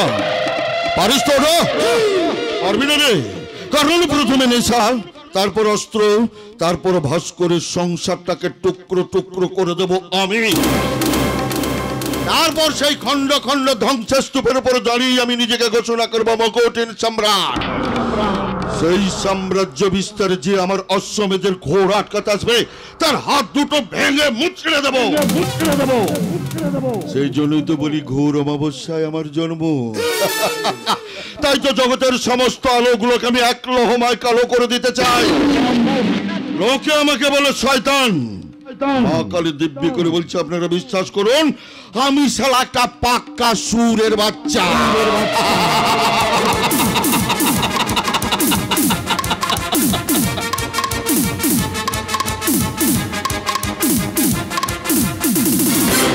বিজ্ঞাপন বিজ্ঞাপন বিজ্ঞাপন, নারীর যৌবন শুধু আজ বিজ্ঞাপন। টিভি খুলে দেখ, কোনো সিরিয়াল মন দিয়ে দেখতে পাবি না। মেয়েদের পায়ের নখ থেকে মাথার চুল পর্যন্ত কিভাবে সুন্দর রাখা যায় সেই সব পারফিউম, ক্রিম, সাবান, শ্যাম্পুর বিজ্ঞাপন। তবুও দেখ, আজকালকার ওই ছোট ছোট ছেলেমেয়েরা ওই টিভি নামক বোকা বাক্সটার সামনে বসে অবাক চোখে দেখছে এই বিশ্বটাকে। চার দেওয়ালের মধ্যে নানান দৃশ্যকে সাজিয়ে নিয়ে দেখি বাহির বিশ্বকে। হ্যাঁ, সেজন্যই তো বাচ্চারা কানামাছি হাডুডু খেলে না, মেয়েরা পুতুল নিয়ে বর বউ খেলে না। আমার এই ছোট্ট ঝুড়ি এতে রাম রাবণ আছে, দেখে যা নিজের চোখে হনুমান কেমন নাচে। তারা খেলে হিন্দি গানের অন্তঃসারী, জাতীয় সঙ্গীত তাদের মনে থাকে না। বন্দে মাতরম, বন্দে মাতরম, সুজলম সুফলম মলয়জ শীতলম। তাদের মনে থাকে টিভিতে শোনা বিজ্ঞাপনের গান। বাহ, ব্যাপারটা তুই খুব সুন্দর ব্যাখ্যা করলি তো। আরে না, এগুলো আমার কথা নয়, আমার দাদা নতুন উপন্যাসে কথাগুলো লিখেছে। ও তাই বল। এই যে আগামী দিনের মানব বৃক্ষের চারা, তুমি কি আনন্দমঠের সেই ভীষণ ভয়ঙ্কর পদচিহ্ন গ্রামটাকে দেখেছো? কি করে দেখবে? এখন তো আর কোনো বাড়িতে ওইসব বই পড়া হয় না। রামায়ণ মহাভারত তো কবে ওই পোকার গর্তে চলে গেছে। এখন বাবা মা ছেলে ছেলের বউ স্কুল কলেজে পড়া নাতি নাতনিদের হাতে দেখতে পাওয়া যায় অশ্লীল পত্রিকা। হ্যাঁ, তোমরা তোমরা তোমরা তোমরা জেনে রাখো, দাঁত পোড়া, চুল পাকা, কাস্তে কাস্তে প্রায় দম বন্ধ হয়ে যাওয়া বাড়ির কর্তার হাতে দেখতে পাওয়া যায় মহিলা পত্রিকার বিশেষ সংখ্যা। আর আর সেই জন্যই তো আমার লেখার চলে না, কোন প্রকাশক আমার বই ছাপাতে চায় না। তবু আপনি লিখে যান দাদা, আমরা আপনার পাশে আছি। কে স্বপন? হ্যাঁ দাদা, ও লেখা নিয়ে আমার সঙ্গে আলোচনা করতে এসেছিল। ইস, তোরা এতক্ষণ এখানে আছিস অথচ আমি বুঝতেই পারিনি। যা যা যা ভেতরে যা, আমাকে একটু একা থাকতে দে। বেশ, তুমি লেখো দাদা, আমি বরং তোমার জন্য বৌদিকে দিয়ে চা করে পাঠাচ্ছি, কেমন? আসবে আবার আমার যন্ত্রণা বাড়বে। কিন্তু গঙ্গার তো কোনো দোষ নেই, সব দোষ তো আমার। আমি কি করতে চেয়েছিলাম আর কি হয়ে গেল। কিন্তু গঙ্গার হাত থেকে আমি নিষ্কৃতি পাবো কি করে? ওর অনেক টাকা বাকি পড়ে আছে। তাছাড়া গঙ্গাকে নিয়ে আমার লজ্জার শেষ নেই। এদিকে মা আবার অসুস্থ হয়ে পড়ে আমাকে চরম বিপদের মধ্যে ফেলে দিয়েছে। এখন আমি কি করি? আমার যন্ত্রণার কথা আমি কাকে জানাই? কেন গো, তোমার যন্ত্রণার কথা কি আমাকে জানানো যায় না? কি হলো, সরে গেলে কেন? তুমি কি অসুস্থ? না মানে, এই মনে মনে কি ভাবছো বলো তো তুমি? না না না না, তুমি নয়, আপনি বলো। আপনি সন্ন্যাসীর পরন থেকে গেরুয়া বস্ত্র খুলে নিয়ে তাকে পড়াতে চাও শুধু কপনি? তুমি আমারই লেখা বই পড়ে আমারই কথাগুলো আমাকে শোনাচ্ছ? তুমি তো আমাকে দিয়ে তোমার স্বপ্নের জারগুলো আমাকে দিয়ে বোনাচ্ছ। এটা তো আমার প্রথম উপন্যাসের কথা। এটা আমার প্রথম জীবনের ভালোবাসার ব্যথা। লতার মতো আমাকে জড়িয়ে ধরতে চাইছো কেন? তুমি, তোমার সংসার, তোমার পরিবেশ আমাকে অক্টোপাসের মতো জড়িয়ে ধরেছে। সে খবর কি তুমি জানো? কিন্তু মা সুস্থ হয়ে গেলে তোমাকে তো এখান থেকে চলে যেতে হবে। আমার চলে যাওয়ার পথে তোমার শিক্ষার কাঁটা মুঠো মুঠো করে ছড়িয়ে দিয়েছো কবে? না না গঙ্গা, আমি তোমাকে বোঝাতে পারছি না। আর বেশি দিন তোমার এখানে থাকা চলবে না। আমার চলে যাওয়ার কথা তুমি কোনোদিনই বলবে না। কি সর্বনাশ! একটা গণিকা মেয়ে আমার অসহায়তার সুযোগ নিয়ে আমার চরিত্রের উপর জাতার মতো চেপে বসে থাকতে চাইছে কেন? আমার বুকের ভেতর ঘুমিয়ে থাকা সেই সুখ পাখিটা কি মিষ্টি সুরে গান গাইছে। ও তো একটা নোংরা মেয়ে, ওকে জোর করে তাড়িয়ে দিতে চাইলে ও আমার মান সম্মান ধুলোর সঙ্গে লুটিয়ে দেবে। বৌমা, বৌদি, নাতবু, এমন সুন্দর সংসারগুলো আমাকে আমার জীবনের সুন্দর পরিবেশে স্বপ্ন সাধনার ফুল ফুটিয়ে দেবে। ওই অভদ্র অসভ্য মেয়েটা আর সভ্য ভদ্র ভাষা শিখলো কি করে? আমি ওর বই পড়ি কত কি শিখেছি, দূর থেকে ওর বই লেখা আমি দেখেছি। খুব কাছ থেকে আমি ওর মনের খবর পেয়েছি। কিন্তু না না না, আর বেশি দিন প্রশ্রয় দিলে চলবে না। ওকে যে করেই হোক আমাকে তাড়াতেই হবে। আমার এই শাখা আর এই সিঁদুর, শাশুড়ির প্রাণ খোলা ভালোবাসা, অমরের ভালোবাসা, আমাকে সবকিছু হারাতে হবে। না, অসম্ভব। বাহ, কি সুন্দর! দুজনের মুখে একই কথা। কে অমর? ভাই আয়, ভেতরে আয়, ভেতরে আয় ভাই, ভেতরে আয়। ঠাকুরপো, আমি তোমার দাদার মুখে নতুন উপন্যাসে গল্প শুনছিলাম। তা বৌদি, তোমার চোখে জল কেন বৌদি? জল মানে কয়েকদিন হলো একটু ঠান্ডা লেগেছে তো তাই। ঠান্ডা লেগেছে? হ্যাঁ রে অমর, আমি তো সারা রাত জেগে বই লিখি, তাই তোর বৌদিকেও সারা রাত জেগে আমার পাশে বসে থাকতে হয়। আর সেই জন্যই হয়তো। ও বুঝেছি দাদা, বুঝেছি। তোমার পাশে বৌদিকে যে থাকতেই হবে। অমর, কি নারী কি বা পুরুষ একাকী কোনো মহান কাজ করতে পেরেছে? অমর, তাই তো বিদ্রোহী কবি কাজী নজরুল ইসলাম লিখেছেন, আমি সাম্যের গান গাই, আমার চোখে পুরুষ রমণী কোনো ভেদাভেদ নাই। অমর, বিশ্বে যা কিছু মহান সৃষ্টি চিরকল্যাণকর, অর্ধেক তার করিয়াছে নারী, অর্ধেক তার নর। এ বিশ্বে যত ফুটিয়াছে ফুল, ফলিয়াছে যত ফল, নারী দিল তার রূপ রস মধু গন্ধ সোনের মল। দাদা তাজমহলের পাথর দেখেছো, দেখেছো কি তার প্রাণ, অন্তরে তার মুমতাজ নারী, বাহিরেতে শাহজাহান। তুমি না না না। দাদা দাদা দাদা বৌদি ভাবে কাঁদতে কাঁদতে চলে গেল কেন দাদা? আমি তো তোকে অনেক আগেই বলেছি অমর, ছেলেবেলা থেকে তোর বৌদির মাথার একটু গন্ডগোল আছে, মানে ও একটা পাগলি। অমর অমর না দাদা না, তুমি বৌদিকে পাগলি বলে অনেক কিছু গোপন করতে চাও অমর। যেমন গোপন করতে চাই দাদা আমি। দাদা তুমি তো মরে গিয়েও বেঁচে গেছো দাদা, কিন্তু আমি যে বেঁচে থেকেও বেঁচে নেই, সেটা কি একবার তুমি বুঝতে পেরেছো? বুঝেছি রে অমর, বুঝেছি। বেকারত্বের জ্বালা তোর মাথাটাকে কুড়ে কুড়ে খাচ্ছে। যাক যাক ওসব কথা, তুই কি চাকরির কোনো সন্ধান পেয়েছিস? চাকরির সন্ধান এ যুগে? দাদা আমাদের মতো শিক্ষিত গরিব বেকার যুবকদের চাকরির আশা আকাশ কুসুম কল্পনা। অমর দাদা তাই বোধহয় আমি বেকারত্বের জ্বালা যন্ত্রণা ভোগ করতে করতে আমি অমর ভাই আমার, তাই তো তোমাকে একটা কথা জিজ্ঞাসা করছি দাদা ভাই, আমি কি ভালো থেকে দুঃখ ভোগ করব অমর, নাকি খারাপ হয়ে সুখ ভোগ করব? সুখ অমর, অনেক অমর অমর অমর। আমার ভাইটা কি শেষ পর্যন্ত পাগল হয়ে যাবে? বেকারত্বের জ্বালা আমার ভাইটাকে, আমার ভাইয়ের শিক্ষিত হৃদয়টাকে ফালা ফালা করে দিয়েছে। অথচ সান্ত্বনার প্রলেপ দেওয়ার ভাষা আমার জানা নেই। একে আমি মরছি আমার যন্ত্রণায়, তার ওপর বড় ঠাকুর, বড় ঠাকুর, আমি আশা বৌমা তুমি? আপনি এ বাড়িতে আসতে আমাকে মানা করেছিলেন, তবু বিপদে পড়ে এই বাড়িতে আসতে হয়েছে।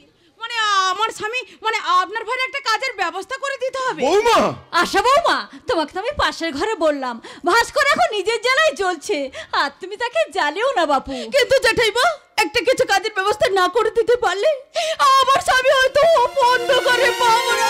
বৌমা, আমি আপনার পায়ে ধরে। আশা বৌমা, আচ্ছা পাজি মেয়ে তো তুমি কি আমার কোনো কথাই শুনবে না? সন্ধ্যের সময় কাউকে কোনো কথা বলতে নেই মা। বলতে নেই তা আমি জানি, কিন্তু ভাস্কর করে লিখতে বসবে, এই সময় ওর মাথায় উল্টো পাল্টা ভাবনা ঢুকিয়ে দেখি ঠিক হবে? আচ্ছা মা, তুমি আবার বিছানা ছেড়ে উঠে এলে কেন? আমি তো বললাম মা আপনি শুয়ে পড়ুন, আশা তার ভাসুরকে কি বলে বলুক, শেষে তার ব্যবস্থা আমি করছি। তুমি আর কি ব্যবস্থা করবে বাছা? এখন ভাস্করের পক্ষে স্বপনের কোনো কাজ করে দেওয়া সম্ভব নয়। তোমার বড়লোক দাদার গচ্ছিত টাকা যদি তোমার কাছে থাকে, তুমি আশা বৌমাকে দিয়ে দাও তো মা। আমার দাদার টাকা আমি দেবো কেন মা? আপনি তোকে অনেক গয়না দিয়েছেন, সেই গয়না থেকে আমি না হয় একটা খুলে দেবো। ইস, তোমার গায়ে কত গয়না গো দিদি। আশা, তোমার মনে কত ভালোবাসা, অথচ সেদিন বড় ঠাকুর আমাদের বাড়ি থেকে বলে এলো তুমি নাকি পাগল হয়ে গেছো, তুমি নাকি অমর ঠাকুর পর গলা টিপে ধরো। আশা বৌমা, কেন তুমি উল্টো পাল্টা কথা বলে আমাদের সংসারে অশান্তির সৃষ্টি করছো? বেরিয়ে যাও, বেরিয়ে যাও বলছি। আরে তোমাকে আমি এইখানটা বসো। কি হয়েছে? ছি ছি ছি ছি ছি ছি, একজন লেখক মানুষ হয়ে জলজান তো মিছে কথা বলে, এই কথা বাবা আমি কোথাও শুনিনি। এই জন্য আপনার লেখা বই এই বাজারেই চলে না। ভাস্কর, কি মা? আশা বাবা যে কথা বলে গেল এটা কি সত্যি? সত্যি কি তোর লেখা বই আর বাজারে চলছে না বাবা? কে বললো চলছে না? ওই আশা বৌমার কথা তুমি বাদ দাও তো মা। এই সঙ্গীতা, তুমি মাকে বলো না, বলো। আপনার ছেলের বই না চললে আপনার ছেলে লিখতে বসবে কেন? এই আজকে তো তুমি তাড়াতাড়ি লিখতে বসবে, আমি মাকে নিয়ে ঘরের ভেতরে যাচ্ছি। চলুন চলুন মা, চলুন ঘরের ভেতরে চলুন, ভেতরে গিয়ে আমি আপনার বুকে হাত বুলিয়ে দেবো। মা গো, তোর মতো পুত্রবধূ যার আছে তার কি কোনো কষ্ট থাকতে পারে? চল মা চল, তুই আমার বুকে হাত বুলিয়ে দিবি, চল। আমি সব কষ্ট ভুলে যাবো রে মা, আমি সব কষ্ট ভুলে যাব। চলুন মা চলুন, ভেতরে চলুন। গঙ্গা, গঙ্গা, গঙ্গা, তুমি রাতের সে নীরবতা দেখেছো কি, শুনেছো কি রাত্রির কান্না, বাতাসে বাতাসে বাজে, তুমি দেখেছো কি?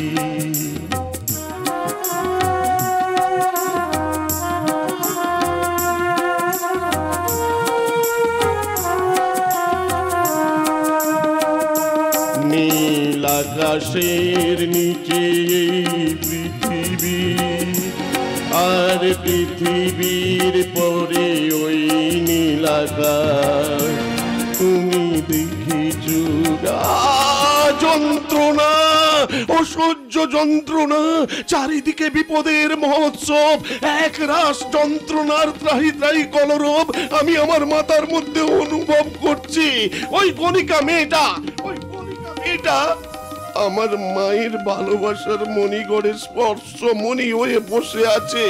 আমি নিরুপায়, মুক্তির পথ আমি খুঁজে পাচ্ছি না, মুক্তির পথ আমি খুঁজে পাচ্ছি না। আচ্ছা, ওই মেয়েটাকে যদি আমি ভোরের বেলায় গলা ধাক্কা দিয়ে বাড়ি থেকে বের করে দিয়ে মাকে বলি, মা তোমার বৌমা কাল রাত্রে আমার সঙ্গে ঝগড়া করে বাপের বাড়ি চলে গিয়েছে, না না না না না, তাহলে তো আসল সঙ্গীতা আর নকল সঙ্গীতা এক হয়ে যাবে। তাহলে তাহলে এখন কি হবে? লিখতে বসতে হবে।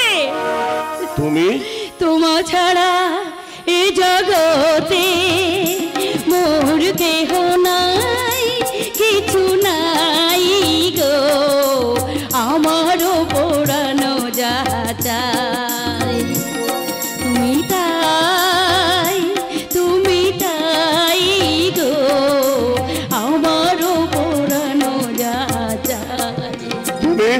তুমি লিখতে বসলে আমি ধূপ জ্বালিয়ে দিয়ে তোমার জন্য চা নিয়ে আসবো। না, আমি চা খাবো না। এই কালকে যেন লেখাটা কোথায় শেষ করে, তুমি দয়া করে এখান থেকে যাবে। হ্যাঁ, মনে পড়েছে, মনে পড়েছে। মানুষের দুটো চোখ, দুটো কান আর একটা মাত্র মুখ, মানে সব মানুষের উচিত দুবার শোনা, দুবার দেখা আর একবার কথা বলা, মানে কারেক্ট কথা বলা। তুমি ইংরাজি বললে, একটু আগে কবি নজরুলের কবিতা বললে, তুমি কি লেখাপড়া করেছিলে? Time and tide wait for নান।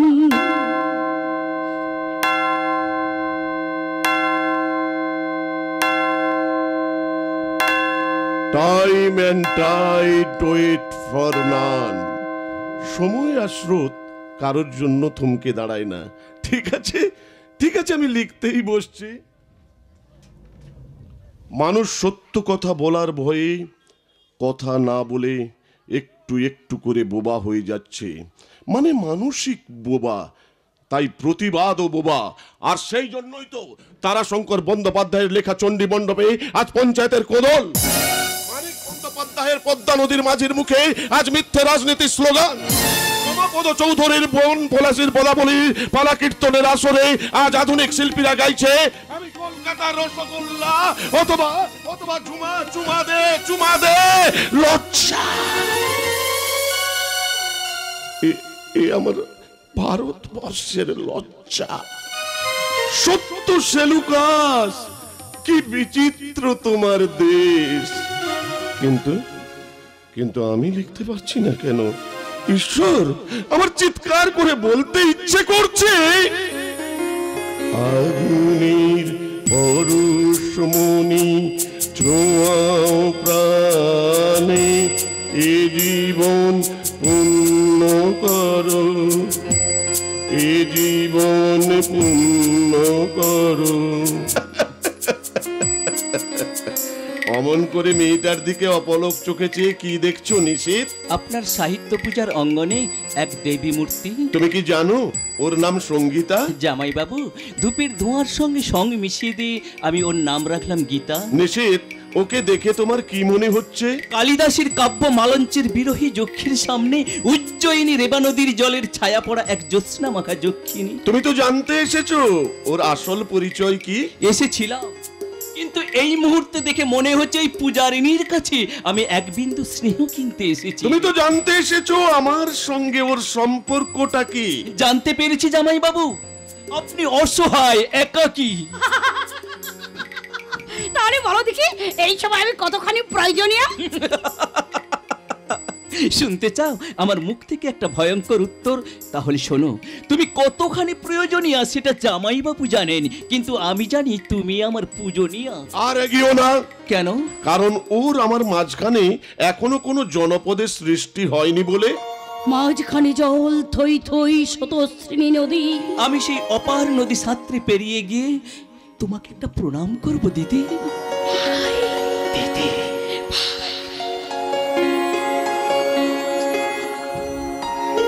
তুমি ভুল করলে নিশিত। ওর আসল পরিচয় ও একটা বারাঙ্গনা। আপনি ভুল বললেন জামাই বাবু, মেয়েটা বারাঙ্গনা নয়, মেয়েটা বরাঙ্গনা। তাই দেবাঙ্গনার মতো আমি আমার দিদির মুখ থেকে একটা বরাভয় বাণী শুনতে চাই। ভাই